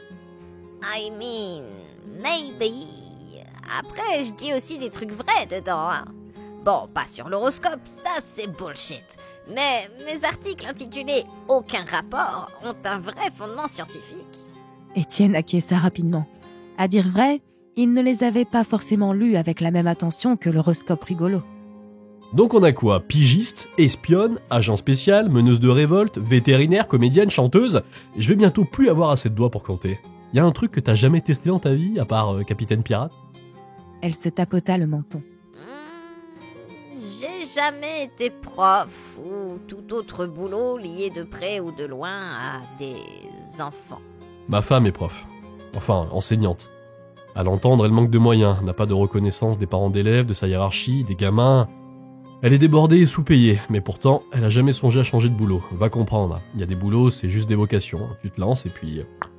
tu fais pas ça que pour l'argent. Moi, typiquement, c'est mon cas. Avant de m'engager, j'étais videur. Je peux te dire que c'était beaucoup moins stimulant. Je pense que le pire job que j'ai fait, c'est quand j'étais responsable des ressources humaines de la branche américaine de Valentine-Bulk. Outre l'ironie d'être en charge des ressources humaines, je devais faire des entretiens d'embauche. Étienne dévisagea Aurore quelques instants avant d'éclater de rire. C'est pas vrai, des entretiens d'embauche, toi? Je vais voir ça. Allez, mise en situation. Je suis le candidat, tu me fais passer un entretien. Aurore se racla la gorge et prit le ton sec et pincé du docteur Beaumont. Monsieur Duboisset, comment comptez-vous entrer en interaction avec votre nouvel environnement de travail? Avez-vous développé des compétences extra-professionnelles que vous souhaiteriez valoriser? Je sais cuisiner avec pas grand-chose, parfait pour de la survie en milieu hostile, avec des ressources limitées. Vous avez déjà vu la différence entre un soldat opérationnel et un soldat affamé? Avec moi, vous êtes garanti d'avoir 100% du temps un homme au maximum de ses capacités et autosuffisant, peu importe les conditions. Et pour ce qui est des interactions, je vais rester simple, suivre le protocole et obéir aux ordres. Si je vois des axes d'amélioration, j'en ferai part dans la boîte à idées. Aurore applaudit et fit teinter son verre sur celui d'Étienne. Vous êtes engagé! Elle prit curieusement une petite gorgée qu'elle savoura. Elle repensa à sa conversation dans le miroir, fronça les sourcils avant de plaquer un sourire sur son visage. Anecdote rigolote. Je suis sortie avec une religieuse quand j'étais plus jeune. On faisait des casses ensemble. On a vécu pas mal d'aventures. À l'époque, c'était elle le cerveau et moi les muscles. Une religieuse? Mais attends, les chrétiens ils sont pas spécialement portés sur l'homosexualité. Ni sur les casses en fait, hein. D'ailleurs, comment ça s'est goupillé? Est-ce qu'elle aimait la menthe? La menthe, tu l'as? Disons qu'elle avait un pédigré particulier. Franco-lucanienne d'origine, lanceuse de couteaux hors pair, sorcière navrée et stréga. Un sacré bout de femme, pleine de contradictions, mais en affaires comme en amour, une vraie diablesse. Je vais te citer ces mots. Dans la Bible, il est écrit qu'un homme ne doit pas s'enticher de son semblable. Il n'y a rien de précisé pour les femmes. Ouais, c'est le genre de phrase pour se sentir malin, mais derrière ça comble pas la dissonance cognitive. J'ai toujours détesté les gens comme ça, qui se prétendent de telles convictions mais qui se tordent le bras pour s'accorder des passe-droits. Y a pas de honte à dire qu'on n'aime pas des choses dans la chrétienté. On n'est pas obligé de tout aimer, ou de respecter d'ailleurs, même si on est chrétien. Mais comment t'as pu rencontrer quelqu'un comme ça? L'Amérique était coupée de l'Europe, donc c'était quoi, un touriste piégé par les éléments? On peut dire ça comme ça. À la base, elle était venue me tuer. Avec sa collection de pieux, de crucifix, d'ail et toutes les autres conneries du genre. Bon, je pouvais pas trop lui en vouloir. Je dirigeais un sabbat de sorcières à l'époque. Hein, quoi? Ah, il va falloir en dire un peu plus. Un sabbat des sorcières et une lanceuse de couteau thaumaturge franco-lucanienne qui vient te tuer pour au final se mettre avec toi, ça mérite quelques éclaircissements. Aurore but une nouvelle gorgée. Ok. Donc, on était de mémoire aux alentours de 33 APC. La troisième guerre Kaiju avait pas encore atteint les Amériques. Le contact n'était pas encore rompu à cette période. Je me la jouais Draculina dans la sombre ville d'Arkham. L'insurrection du chaos m'avait libéré des geôles de Nyarlathotep Esoterica et je me cherchais un style. Du coup, j'ai organisé une sorte de cours de la nuit. On va dire ça comme ça. On se réunissait le soir pour comploter entre magiciennes. C'était plus des soirées potins qu'une vraie cabale, mais passons. Ça a fini par se savoir et l'Inquisition, qui était plutôt influente à l'époque, a dépêché une traqueuse pour nous éradiquer. Manque de peau, elle est tombée sur moi et... Après quelques jours à jouer au chat et à la souris, on s'est retrouvés face à face, sous la pluie. L'insurrection du chaos, putain, j'en reviens toujours pas. Comment t'as pu rejoindre un groupe avec un nom pareil? Ok, donc si je comprends bien, t'organisais des soirées pyjama entre sorcières à une époque, bah dis donc, le CV s'étoffe. Bon, et ça s'est fini comment là avec ta lanceuse de couteau? J'imagine que l'Inquisition a pas dû trop apprécier. Pas trop, non. On s'est battus, on a roulé dans la boue, on s'est fait des bisous, bla bla bla, et on a dû fuir. Une belle cavale, fort heureusement, les kaiju ont fini par occuper tout le monde. Après, on a eu un autre souci sur le dos. Un salopard de première. Montre au vent. Ah oui, je le connais lui. Les nuits de lourdes tempêtes, on peut le voir dans la rue, il nous donne l'heure, il a sa montre au vent. Aurore pencha la tête sur le côté et ricana. Et encore, tu l'as pas vu en vrai. Chapeau à large bord, longs cheveux d'ivoire, cigarette aux lèvres, des yeux dorés, des tatouages partout et un gantelet en forme de griffe à la main. Je vois le genre. Enfin non, je t'avoue que j'ai jamais rencontré de type avec une apparence comme ça, mais le chapeau à large bord, ça veut tout dire. C'est un signe d'insécurité. Ton chapeau est là pour protéger ton visage du regard des autres. Mais sinon, c'est quoi le problème avec le type? Encore un qui dirigeait une organisation de tarés et qui voulait utiliser tes pouvoirs? Tu l'as fait et au bout d'un moment, t'es parti en te rendant compte que c'était un maboule? Non, pas vraiment. C'est juste mon ancien mentor. Il n'a jamais apprécié que je me sois barré en lui jetant au visage que c'était juste un pervers narcissique. Du coup, il m'en veut. À part lui, Étienne se sentait un peu froissé. Aurore avait eu des sentiments pour un assassin thaumaturge de l'Inquisition aussi chrétienne qu'un pot de chambre et un pervers narcissique avec un grand chapeau qui dirigeait un groupe occulte à la con. Et maintenant, elle était éprise de lui. Un pervers narcissique, hein? C'est le nouveau mot à la mode pour dire connard. Mais ça veut dire quoi concrètement? C'est le genre de gars qui veut tout contrôler dans ta vie, te rendre dépendante de lui? Un truc comme ça? C'est quoi qui t'a attiré chez ce type? Dis-moi pas que c'est le chapeau. En arrière-plan, la majordome acquiesça silencieusement à l'analyse psychanalytique du Francien. Aurore leva les yeux au ciel. J'étais jeune, influençable, j'ai grandi sans figure paternelle forte et outre son style un peu douteux, il reste très intelligent et cultivé. Mais oui, le côté maniaque du contrôle m'a gavé. D'accord, je vois. C'était le genre à lire dans tes pensées. Ou faire des trucs te concernant sans demander ton avis. Ah ouais, je vois le genre. Horrible ces gens-là. Aurore descendit le reste de son verre avant de faire signe à sa sbire d'en resservir un autre. Dans ce genre-là, ouais. Du style à plier la réalité pour avoir raison même quand il avait objectivement tort. Et puis, du genre à faire des commentaires tout le temps. Ah merde, moi aussi je suis du genre à faire des commentaires tout le temps. Je vais devoir faire gaffe à ce que je dis. Aurore tordit ses lèvres dans un sourire, penchant légèrement la tête sur le côté et les yeux clos. Son nez se retroussa légèrement, intérieurement. Thalie pouvait entendre les deux cœurs de la carciste se mettre à battre de façon asynchrone et ses dents racler les unes contre les autres. Aurore était énervée et sur le point de lâcher une saillie qui mettait le reste de la soirée en grand péril. La voix polie de la majordome s'éleva. Souhaitez-vous que le service commence, madame? La température semble idéale. Hein? Ah, oui, faites donc. Dira Aurore en tournant la tête avant de revenir vers Étienne. Tu vas pas me dire que tu n'as pas vécu des missions un peu bizarres avant de me rencontrer? Oh, tu sais, tout est toujours un peu bizarre dans la Légion étrange. Moi j'ai de la chance, entre guillemets, dans la mesure où j'étais dans le service action. Généralement, mon travail tournait autour de la neutralisation de thaumaturges forcenés en fuite ou barricadés quelque part. Parfois, avec des otages, t'as pas tellement de temps de voir beaucoup de choses bizarres dans le feu de l'action, à part quelques sorts, ça et là. Mais tu vois des choses dures après coup. Quand on nous appelait, c'était qu'il était déjà trop tard pour une solution sans violence. Étienne baissa la tête, affecté. Ah, c'est un beau métier, il y a des moments incroyables. Quand on se rend compte qu'on a sauvé la vie d'une personne, il n'y a pas de mots pour décrire tout ça. Mais il y a des choses horribles sur lesquelles on n'a pas le contrôle, et des fois, même quand on a le contrôle dessus, ça peut mal se passer. Un thaumaturge, c'est 100 fois plus dangereux et imprévisible qu'un type avec un couteau. Il peut y avoir des ratés, des choses qui sont pas faites assez vite, ou qui sont faites trop tard. Et après, on se refait le film en boucle dans sa tête. On se demande ce qu'on aurait pu faire de mieux.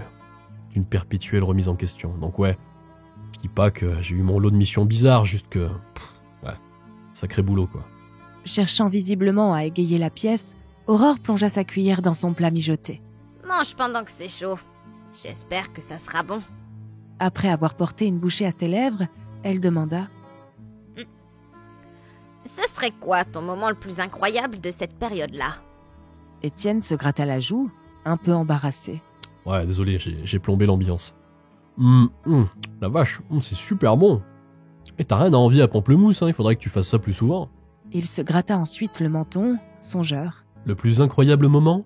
Voyons voir, il y en a tellement. Je dirais que c'était une prise d'otage dans un lycée. Ah, je sais, dit comme ça fait pas rêver. C'était un prof qui avait découvert qu'il était thaumaturge. Sans qu'on sache vraiment pourquoi, un jour, il est normal, le lendemain un truc se réveille dans son sang et il réalise que c'est un sorcier. Manque de peau, il a réalisé ça sur son lieu de travail. Il a fait une crise psychotique. Il a pris toute une classe de secondes en otage avec un flingue, ses revendications sont pas très claires et on sent qu'il est sous le choc. D'autant qu'il maîtrise pas du tout la navrure. Et ça peut dégénérer très vite en plus. Mais à côté de ça, un profil psychologique plutôt favorable, il a pas d'antécédents, il est pas spécialement vindicatif, donc on se dit, y a moyen de faire quelque chose. Les consignes d'en haut, c'est quoi? C'est de le neutraliser, sauf que neutraliser, ça veut tout et rien dire. C'est quoi qu'ils veulent les mecs? Un tiers-tête, un tiers-épaule? Tiers-tête évidemment, ça le tue, mais derrière, t'as les gamins qui sont aspergés de sang et traumatisés à vie, donc c'est surtout pas ce qu'on veut. On sait pas quelle arme il a, on sait que c'est un revolver, mais bon, derrière ça peut être tout et n'importe quoi. Imagine que tu réalises plus tard que c'est un jouet, t'auras l'air bien finot, et puis en plus c'est des trucs, je peux te dire que ça va te tourner dans la cafetière à un moment, t'as buté un type qui utilisait un jouet. Non, ça on veut surtout pas. Et même le tir-épaule finalement, parce qu'avec la balistique ça peut provoquer des lésions qu'on peut pas contrôler. Donc bon, c'est risqué pour lui. Alors on décide de faire autrement, on a une fenêtre pour intervenir. On rentre en force, j'ai un collègue qui le fout à terre avec un bouclier fait d'un alliage anti-magie, un autre qui lui met des claques, et moi je suis celui qui le désarme et récupère son arme. En vidant le barillet, je me rends compte que c'était des balles en caoutchouc. Et là, je crois qu'on a tous soufflé collectivement en se disant « heureusement qu'on n'a pas tiré ». Et puis après, quand on voit les gamins courir et retrouver leurs parents, on pleure tous de joie. Là tu te dis « quel métier extraordinaire ». Et t'es très heureux, comme tu l'as jamais été. Aurore, une main sous le menton, écouta religieusement, se retenant de corriger le fait qu'un alliage en Dracanaisen Silicium ne bloquait pas la thaumaturgie de navrure, mais augmentait simplement l'intensité nécessaire pour générer un pli de réalité. À la place, elle se contenta de sourire. Tu as dû être particulièrement fière. Tu as été décorée, félicitée. Elle prit une autre bouchée, fermant les yeux quelques instants. Je l'ai pas loupé celui-là. Généralement c'est moins bon, mais les épices cajun sauvent toute la recette.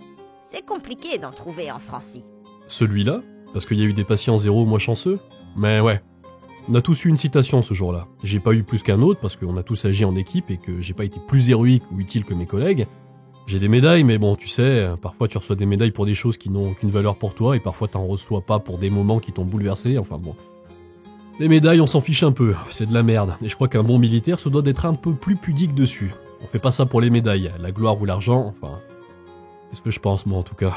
Aurore passa sous silence l'état calamiteux de la cuisine dans la pièce d'à côté et sur le fait que son plat était somme toute à peine passable.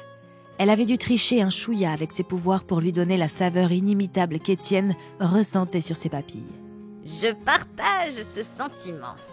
On juge les héros à leurs cicatrices davantage qu'à la ferraille exhibée sur leur poitrine. En disant cela, elle se penchera légèrement en avant, laissant le décolleté de son corset faire ce pourquoi il avait été conçu, et posa une petite boîte sur la table. Fondue dans le décor tel un caméléon des temps modernes, Thalie se mordit la langue très fort pour retenir le couinement aigu qui avait failli s'échapper de sa gorge. Étienne reniflera, regardant rapidement son assiette en évitant du coin de l'œil la vue trop exposée face à lui. À vrai dire, il avait surtout complimenté le plat pour être poli. Pamplemousse était définitivement meilleur cuisinier, mais il ne voulait pas décourager la paranthrope dans son initiative, et puis ce n'était pas mauvais non plus. Il y avait un soin tout particulier à porter à ce plat. C'est ça l'important. Il arqua un sourcil en avisant la boîte, trop heureux qu'on lui offre quelque chose d'autre à regarder. Ouais, qu'est-ce que c'est ça? Un cadeau. Pour toi. De ma part. T'es pas obligé de l'ouvrir maintenant, si t'as pas envie. Le vétéran avisa la boîte, un peu maladroit. Un cadeau? Pour moi? Mais c'est super gentil, mais je suis embarrassé. Et moi j'ai rien amené. Ah, évidemment, je vais l'ouvrir maintenant, sauf si ça explose à ce compte-là, dis-le-moi tout de suite, je voudrais pas mettre de la suie partout, là. Il prendra la boîte en main, la secouant légèrement pour essayer d'avoir quelques indices sur son contenu. Ça n'explose pas, promis. Dira Aurore en regardant ailleurs. Du câble, c'est bon, je suis sûr que je vais adorer. Par instinct, il posa une main rassurante sur la sienne, geste dont il mesura la portée une seconde trop tard. Le Francien sentit à son tour l'envie de se détourner, mais heureusement, lui avait une diversion toute tracée. Allez, voyons ça. En ouvrant la boîte, Étienne découvrit un petit médaillon avec sa chaîne. Ce dernier représentait le logo de la Légion étrange, fait dans une sorte de pierre noire et luisante. Une petite inscription était gravée dessus, difficilement lisible. Étienne crut y déceler les lettres BFF. Aurore toussa en récupérant sa main. C'est un souvenir. Je l'ai assemblé avec le morceau du golem Aslan que j'ai délogé de ta cuisse à Visby. Étienne arqua un sourcil, surpris, alors qu'il examinait le petit objet sous toutes les coutures. Il n'avait jamais reçu de cadeau comparable et ne portait pas vraiment de bijoux. Personne n'avait donc jamais pensé à lui en offrir. Waouh, il est super beau, mais comment t'as réussi à faire ça? Ça a dû prendre un temps fou. C'est quoi ça? BFF? Ça veut dire quoi? Thaumaturgie. Cette pierre est très réceptive à l'aspect. C'est ce qui la rend si unique. BFF, c'est pour... Tu vas trouver ça ridicule. Best friend forever. Oh, ah non, c'est pas ridicule, c'est super beau, puis c'est super gentil, mais... Attends, je vais le mettre. Le vétéran glissera le pendentif autour de son cou, le faisant passer au-dessus de sa chemise. Et voilà. Alors, il me va bien? Les yeux d'Aurore s'ouvrirent en grand. Ça n'allait pas du tout. Ça ressemblait à une dent de requin digne d'un surfeur calamiteux. Mais elle inclina la tête sur le côté. Ça te va très bien. Il se racla la gorge, inspira et se jeta à l'eau. Ça a été un peu compliqué ces derniers jours, pas vrai? On s'est dit beaucoup de choses lourdes émotionnellement, on s'est pas mal engueulé aussi, et... Tu sais, je suis content qu'on puisse passer ce genre de soirée et qu'on puisse être amis. Je veux dire, j'ai pas forcément été tendre avec toi. Je me suis vexé, je me suis énervé, j'ai gueulé, et bon... J'ai été plus rude que j'aurais dû l'être. C'est juste que... Ce qu'on partage, toi et moi, ça me tient à cœur, et ça m'a fait mal réagir. Ça m'a fait réagir au quart de tour même. Je tiens à toi et je veux pas perdre ce qu'on a. Alors, ça me fait plaisir d'être là ce soir. J'apprécie tout ce que t'as fait pour moi. Tout ce que t'as pu me dire, tout ce que... Enfin, je sais pas les mots, je sais que c'est pas forcément facile. Et même si on a pu se faire du mal, je suis content qu'on ait pu se parler à cœur ouvert. Aurore regarda son plat, hochant gravement la tête. J'en suis contente aussi. C'est pas facile pour moi, tu le sais bien. M'ouvrir comme ça à quelqu'un, a fortiori quelqu'un qui est si différent de moi, Tu me connais. Je suis du genre à faire tout de suite, trop vite. Ouais. Du coup, par rapport à ce que tu m'as dit, c'est peut-être allé un peu vite. Autant pour toi que pour moi. Ce serait mieux de prendre le temps de se poser chacun de notre côté. Toi, tu as ta Mata Hari et moi, je suis marié, donc... Il fit la moue, ignorant si c'était une bonne idée de parler de ça. En fait, je vais divorcer. Ça fait trop longtemps que je la rends plus heureuse et que ça va nulle part, alors... Voilà, faut que je mette un peu d'ordre dans ma vie. Aurore hocha la tête. Oui, je pense que c'est mieux pour vous deux. Tu lui dois bien ça. Quant à Thalie, elle est sympa, mais il faut bien plus qu'un petit cul en forme de cœur et la souplesse d'un serpent d'Amazonie pour me faire tomber amoureuse. Derrière Aurore, approchant avec des petits desserts sortis d'on ne sait où, La majordome approuva silencieusement de la tête. 2 petits gâteaux au chocolat, avec les compliments de la maison. Merci. Dira Étienne en avisant la majordome. Est-ce qu'elle était là depuis le début et avait suivi leur conversation ? Il ne se souvenait l'avoir vue sortir de la pièce, ni même y être resté. Il reniflera, amusé, en revenant vers Aurore. Il te faut plus ? Une organisation secrète avec un nom tarabiscoté, par exemple ? Il ajoutera ensuite, plus sombrement. Ouais, je lui dois bien ça, c'est juste que j'aurais voulu que ça soit autrement. Que le fait de vouloir que les choses changent suffise à ce qu'elles changent. Je me dis que si tout s'arrête, elle a perdu son temps avec moi. Et rien ne pourra lui redonner. Ça me plaît pas de dire ça, c'est pas qu'elle le mérite, mais elle mérite pas non plus de vivre dans une impasse, alors ouais, j'ai pris ma décision. Mes parents l'aimaient bien, mes frères et ma sœur aussi. Je vais passer pour un monstre quand je vais leur dire, mais bon. C'est moi le connard dans l'histoire. C'est de moi que vient le problème, c'est aussi difficile à accepter. J'ai tout fait pour l'aimer, cette femme. Je lui ai promis une belle vie, heureuse, sans problème, avec la fondation d'une famille derrière, et au final, j'ai pas réussi à être à la hauteur de ce que je lui avais promis. Je l'ai trahi, sans même le vouloir. Tu vois, je pensais que j'avais quelque chose. Un truc stable, tu vois, une petite vie de famille assurée, un espèce de couple parfait, dévoué l'un envers l'autre comme l'empereur et l'impératrice. Au final, j'ai pas été foutu de la rendre heureuse et je me suis rendu compte trop tard que j'en étais plus capable. J'ai été le roi des cons. Elle va payer les pots cassés pour ça. Pas comme ça que je voulais que ça se passe. Si ça peut te consoler un peu, de la part de quelqu'un qui a foiré tous ses mariages, dis-toi que tu prends la bonne décision.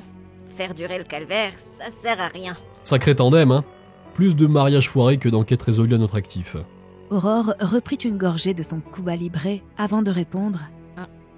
L'important, c'est de vivre d'une façon qui te rend heureux. Croisant ma longue expérience, on n'a pas le luxe de perdre du temps à déprimer. Et c'est une carciste biologiquement immortelle qui te le dit. Ah, ça va, ça fait du bien d'avoir des coups de mou des fois. C'est comme les montagnes Novgoran. Si tu passais ton temps à aller vite, ce serait moins excitant.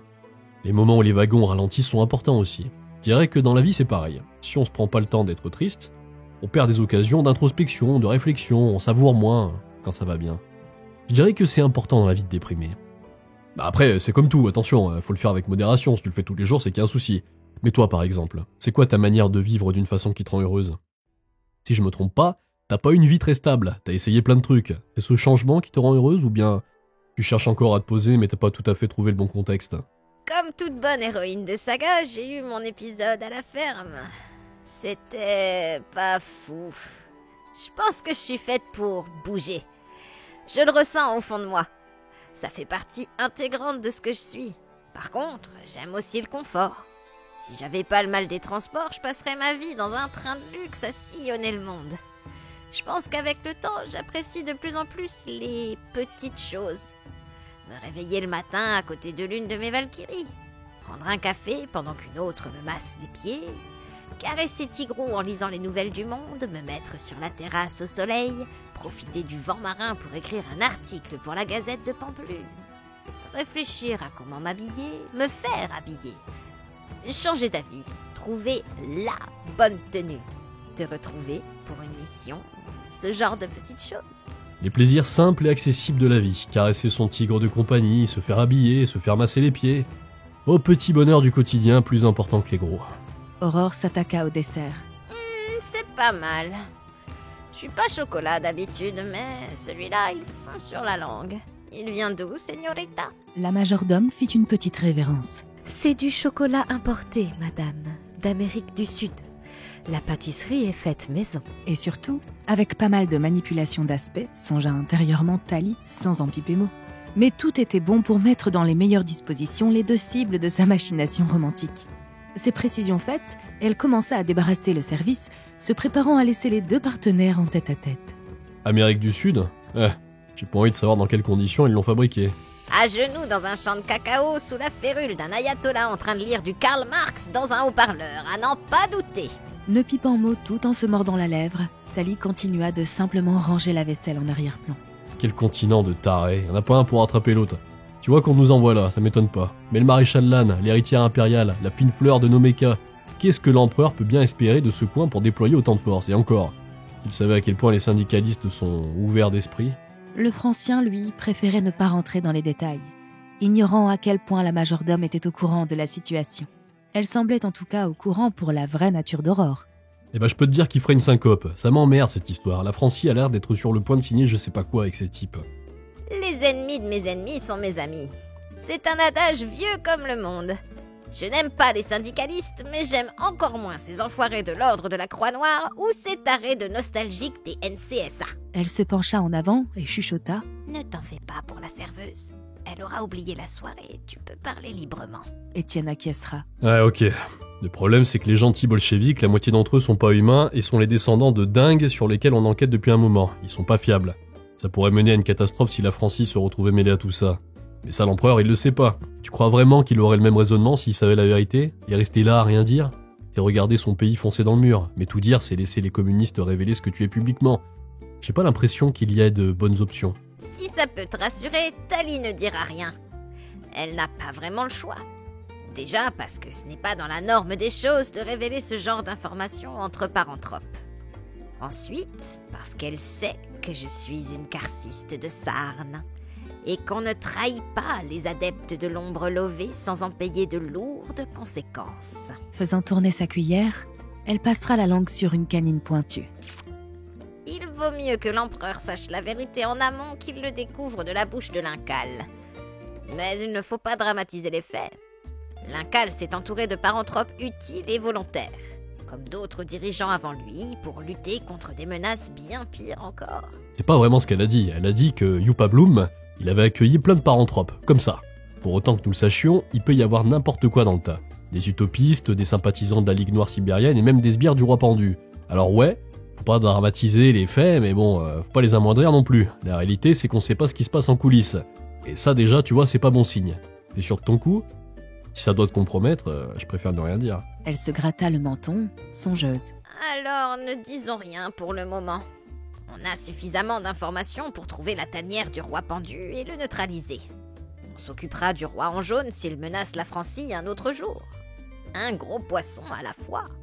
Ok, et si jamais on voit un truc méga louche, alors là, par contre, faudra le dire. À la limite, tu peux peut-être cuisiner ta Matahari. J'ai bu suffisamment de son sang pour savoir que ses intentions ne sont pas mauvaises et qu'elle n'est pas dans les grandes machinations de son géniteur. C'est une diplomate, une idéologue. Pas une thaumaturge de grand talent et encore moins une espionne. Étienne fronça les sourcils. Tu m'avais pas dit que t'arrêtais de boire du sang? Et puis comment du sang peut te dire les intentions de quelqu'un? C'est du sang, y a pas de pensée, de mémoire ou même du muscle là-dedans. Pour toi peut-être, mais pour moi c'est comme lire ton bilan médical et tes dernières recherches Minitel, le tout avec un shot d'adrénaline enrobé dans du sucre. Je décortique une empreinte d'élan d'énergie vitale comme ça. Avec le sang, c'est plus facile, mais ça marche avec la plupart des fluides. Mais ça fait ça avec tous les liquides? Je veux dire, quand tu bois de l'eau, je sais que ça t'arrive jamais, alors bon, disons de l'alcool. Tu vois ce qui est arrivé dans la bouteille avant de finir dans ton verre? Il faut un fond d'EEV suffisamment conséquent pour que je puisse décoder sa trame. Un très bon vin, dans certaines circonstances, je peux ressentir les coteaux de la vigne sur lesquels il a poussé. Mais c'est très rare. Sur un être vivant, c'est beaucoup plus facile. Et les paranthropes, c'est encore plus simple que les humains. Ça veut dire que potentiellement tu pourrais résoudre tous les crimes du monde si on te laissait boire le sang du mort, non? Franchement, ça serait le truc à développer. Je veux dire, dans le monde, on pourrait analyser le sang pour avoir ce que t'as dit là. Ça veut dire que techniquement, il peut pas y avoir de meurtre dans une société paranthrope. Élan d'énergie vitale, Étienne. Sur les morts, ça marche pas, Silly. Bon, ok, ça va, mais bon, tu peux faire ça sur tous les suspects d'un crime, donc ça marche quand même. Ça, oui, je peux le faire. C'est d'ailleurs pour ça que Sarne est le symbole de la justice chez les paranthropes. Enfin, de la jaka, comme on dit chez nous. Pour les paranthropes, la vengeance et la justice sont un seul et même concept. Mais je te rassure, tous mes semblables ne sont pas capables de ça. Donc si on imagine une société de paranthropes et qu'on met des spécialistes de Sarne à la jaka, d'ailleurs tiens vous avez ce jeu aussi chez vous là, Jacadi? Bref, donc théoriquement le crime n'est plus vraiment possible. Ceci étant dit, je suis sûr qu'il existe des contre-mesures parce que si c'était aussi simple, il devrait y avoir techniquement plus aucun crime en Lucanie. Ils ont des sorcières qui lisent l'avenir là-bas. Vous en mettez une par brigade et le crime est fini à jamais. Aurore esquissa un sourire. La magie n'est pas aussi simple que ça, Étienne. Tu as le mauvais exemple avec moi. Je suis l'équivalent d'un prix Nobel de thaumaturgie appliquée.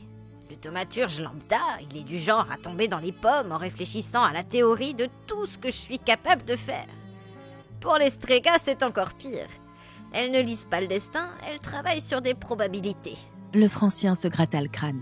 Mais ça veut dire quoi ça? Qu'est-ce qui fait que tu n'es pas lambda? Enfin non, je sais ce qui fait que tu n'es pas lambda, c'est pas ça, mais comment ça se fait que tu n'es pas lambda? Dans tout ce que je sais de ta vie, tu m'as toujours parlé du moment où tu as fait des activités variées relativement innocentes, rejoint des groupes disons particuliers, a été contrainte de bosser avec des salopards, voire même a été réduite en esclavage, mais à aucun moment tu m'as dit que tu entraînais tes pouvoirs, que tu as eu, je sais pas, une séance d'entraînement sur la plus haute montagne d'Amérique avec un maître thaumaturge aux longues moustaches, ou alors cette naissance.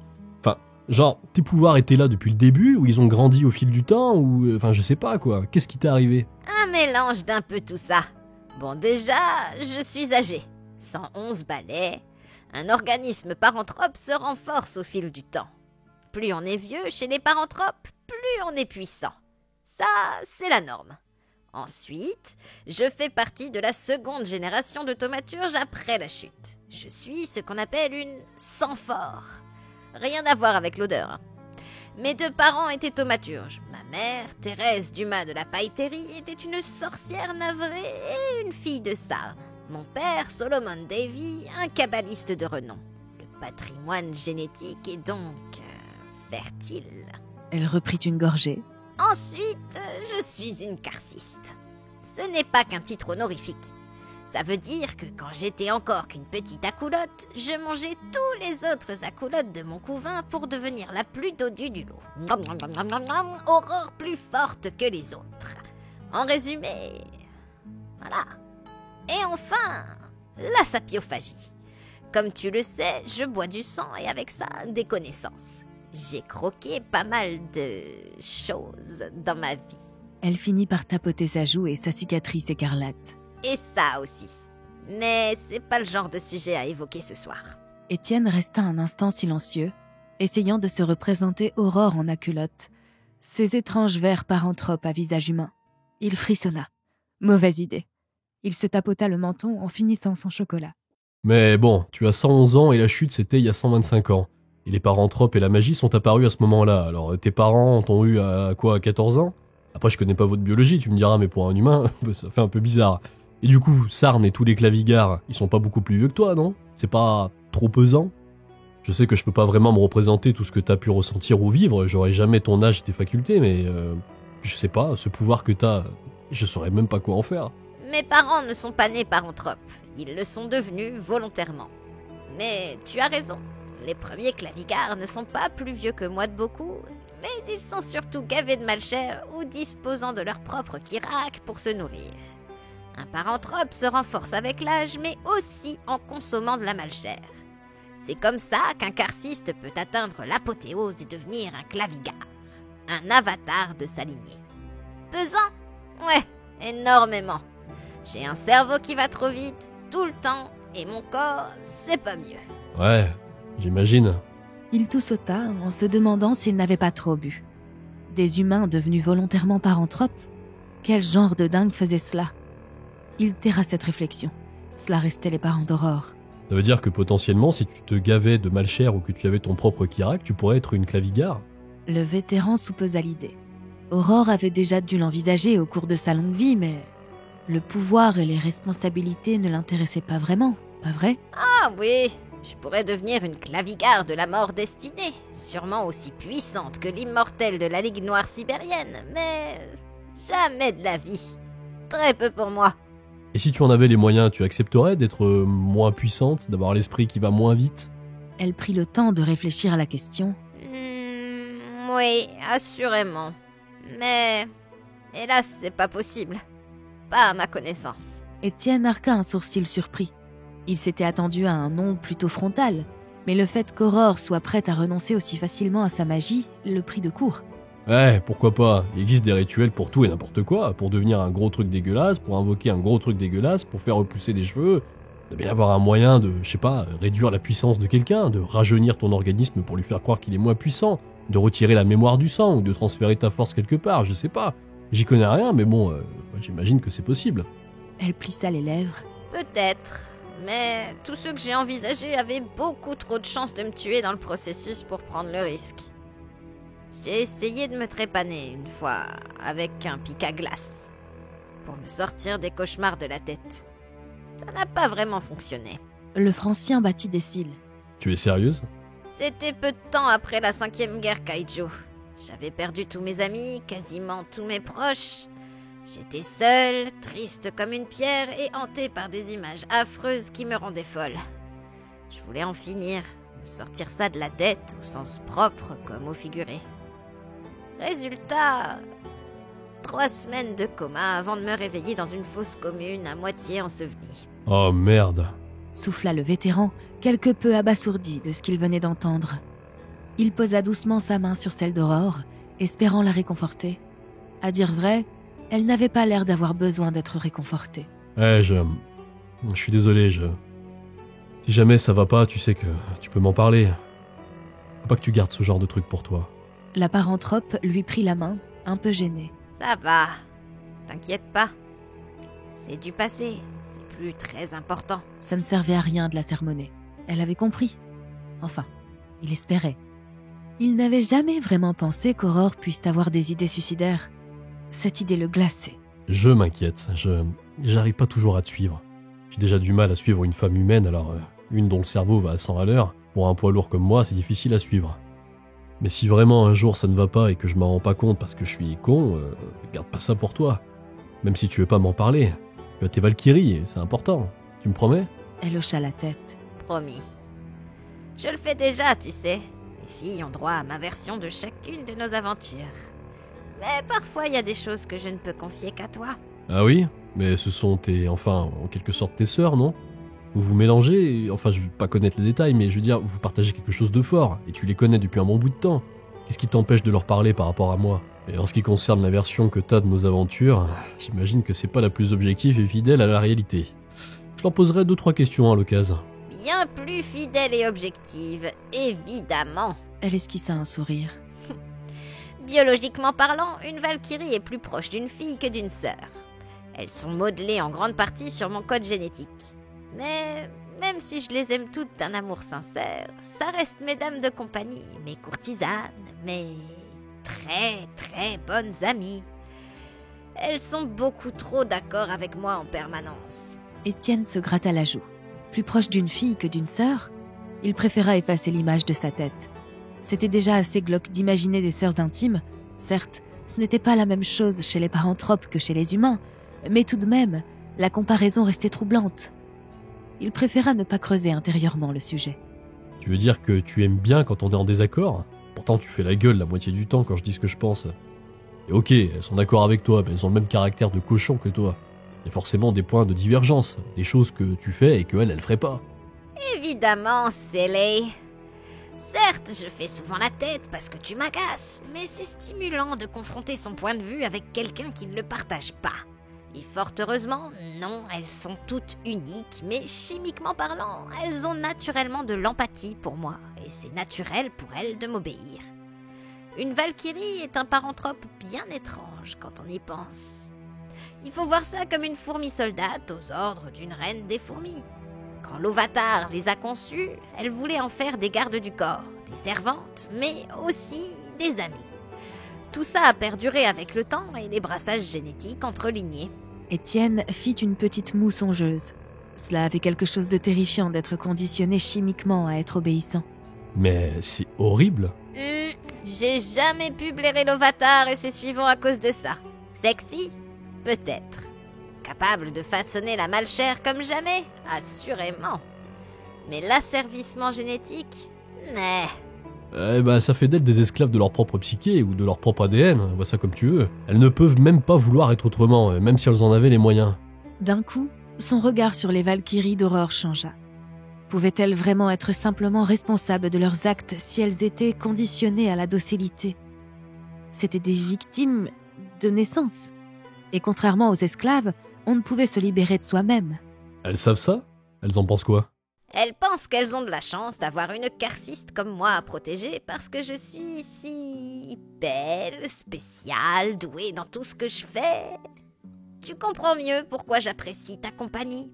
Mon Dieu, si on m'avait dit que le point faible d'Aurore Dumas était les compliments... Il n'arrivait toutefois pas à dissiper ce malaise pour les Valkyries. L'amante actuelle d'Aurore en était une, non ? Il se sentit un peu coupable de lui avoir attribué quelques noms d'oiseaux peu flatteurs. Comment tu les as connus ? On vient du même couvain.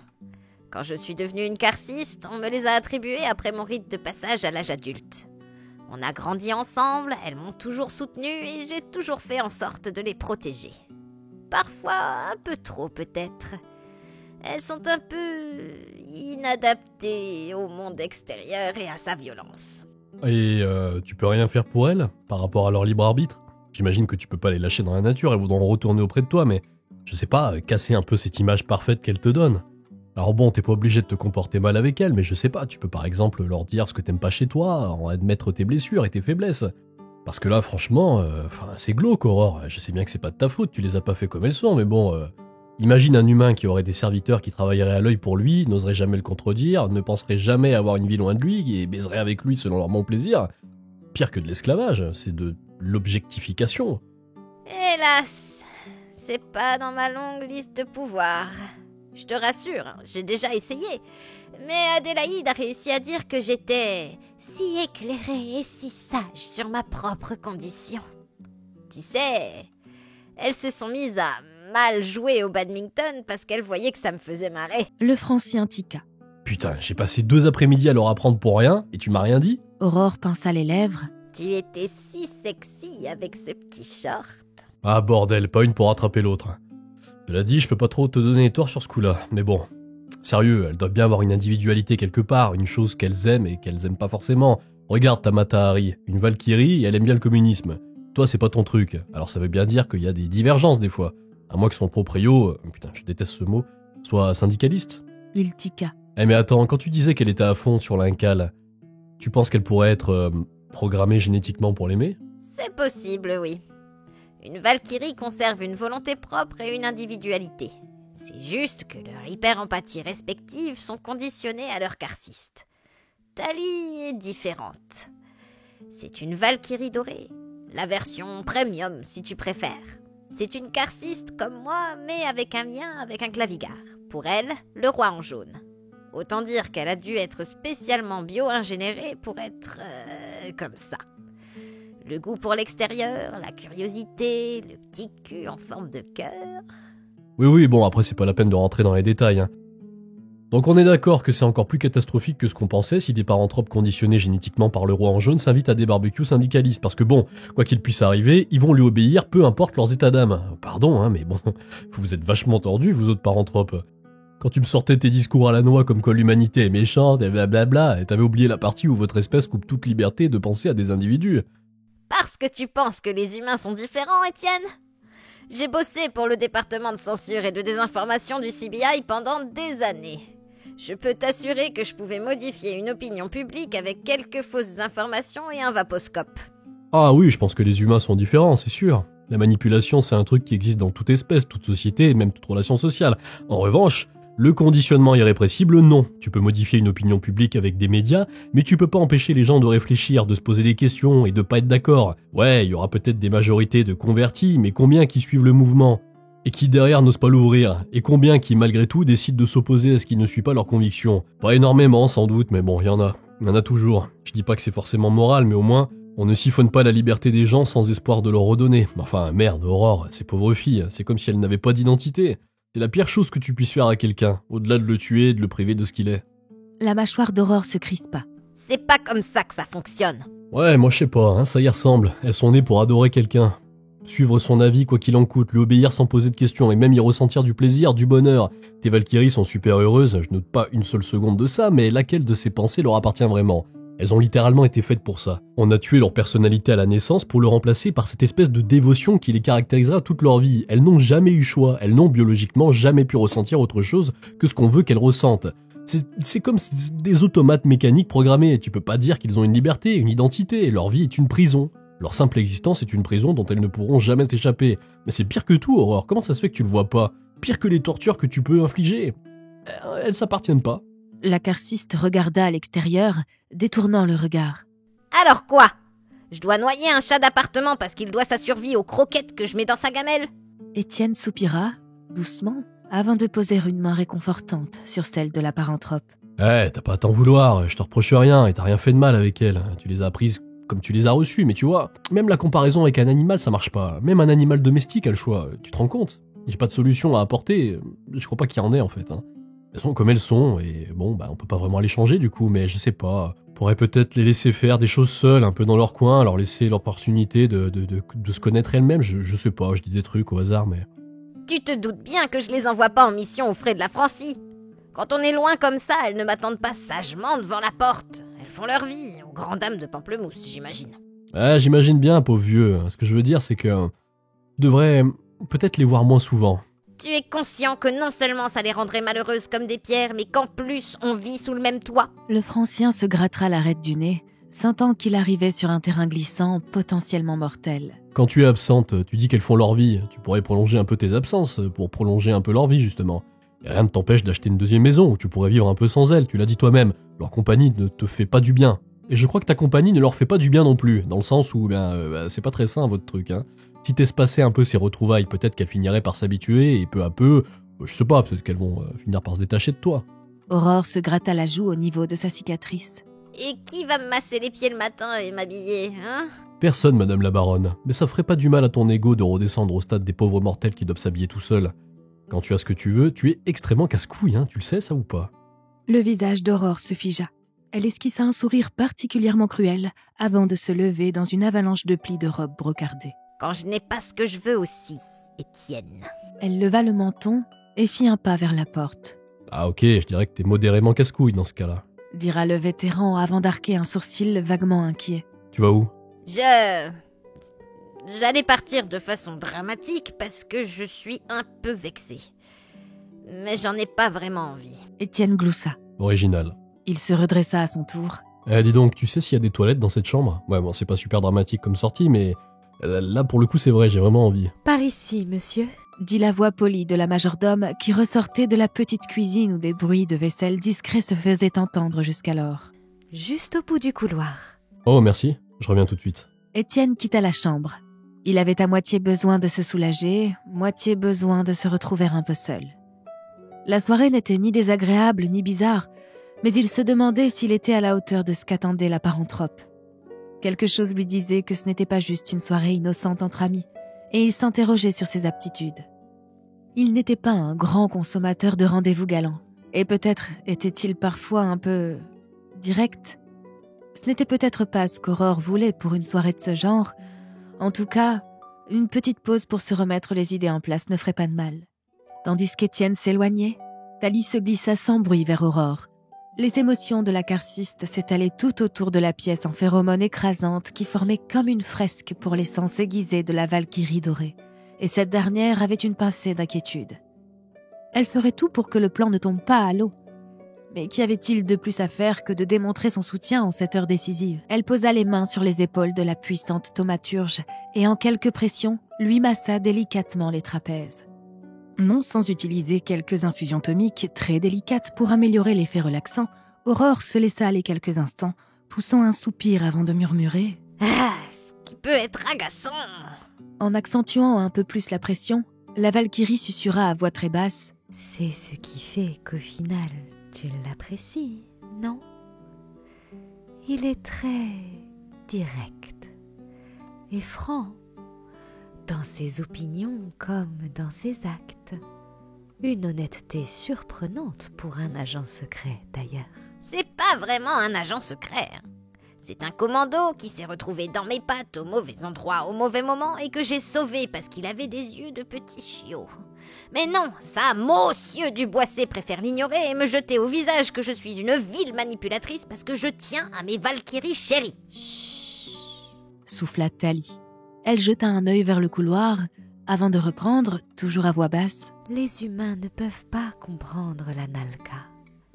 Ils ne la vivent pas. Mais celui-là essaye, au moins.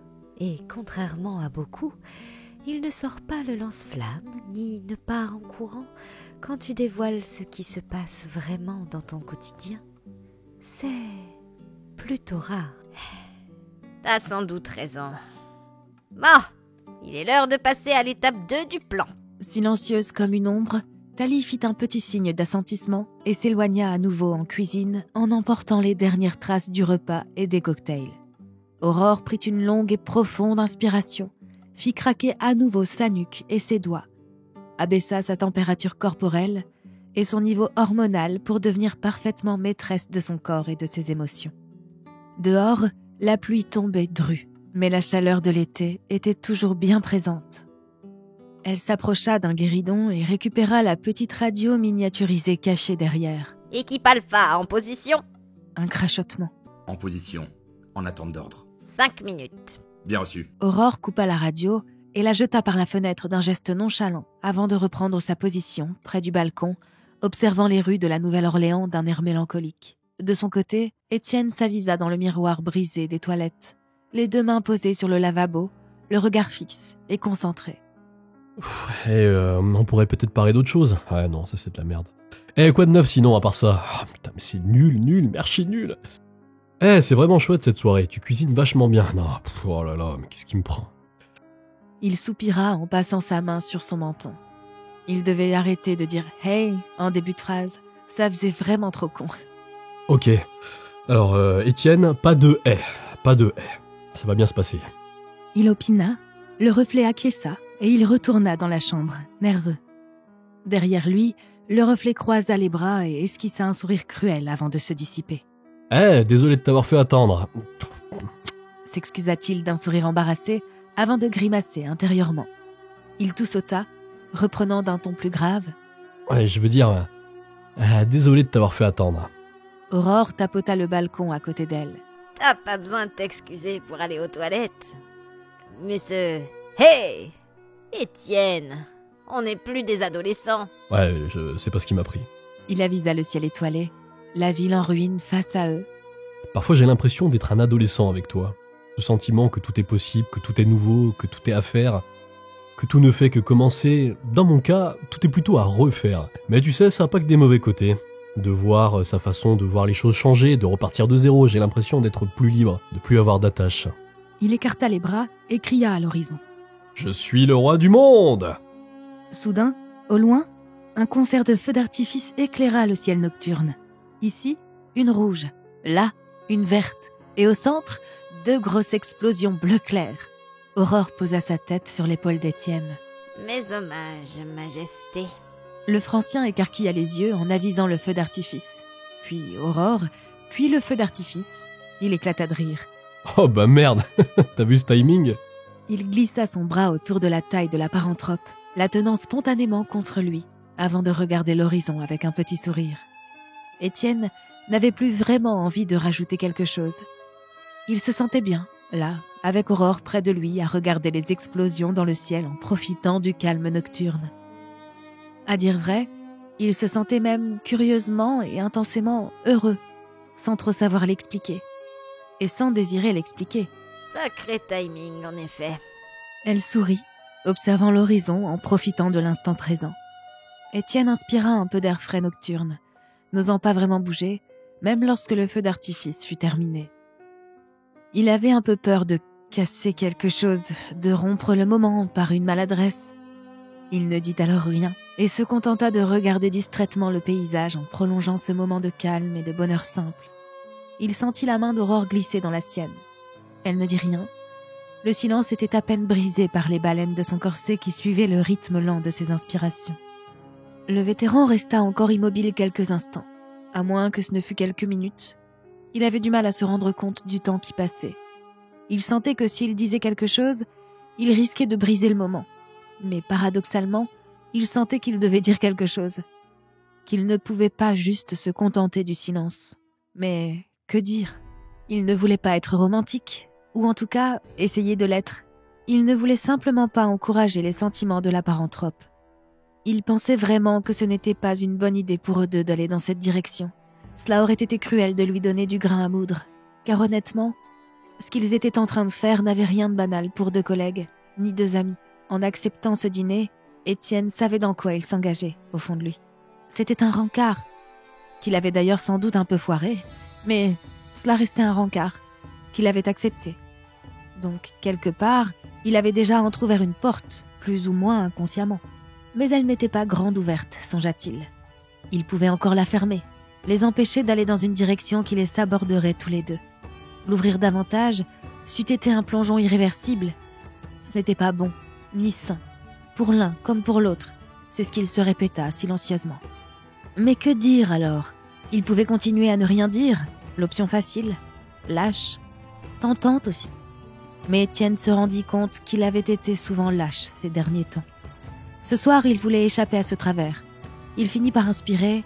Je sais pas de quoi sera fait demain, ce qui pourra nous arriver, ce que tu décideras de faire sur un coup de tête sans prévenir, quelles engueulades nous attendent, mais si un jour je dois te dire que j'aurais jamais souhaité te connaître, rappelle-moi que ce soir, j'ai été heureux comme je l'ai pas été depuis un moment. Aurore tourna la tête vers lui. Son souffle était court. Ses immenses yeux bleu azurés humides se fichèrent dans les siens. Quelques instants qui lui parurent une éternité. Sa bouche s'entr'ouvrit légèrement avant de se refermer. Elle tourna la tête vers le panorama, déglutit et dit « Ouais, c'était une bonne soirée. » Merci qui, amore mio. Ah, ta gueule! Laisse-moi profiter un peu. Profite. Pour l'instant.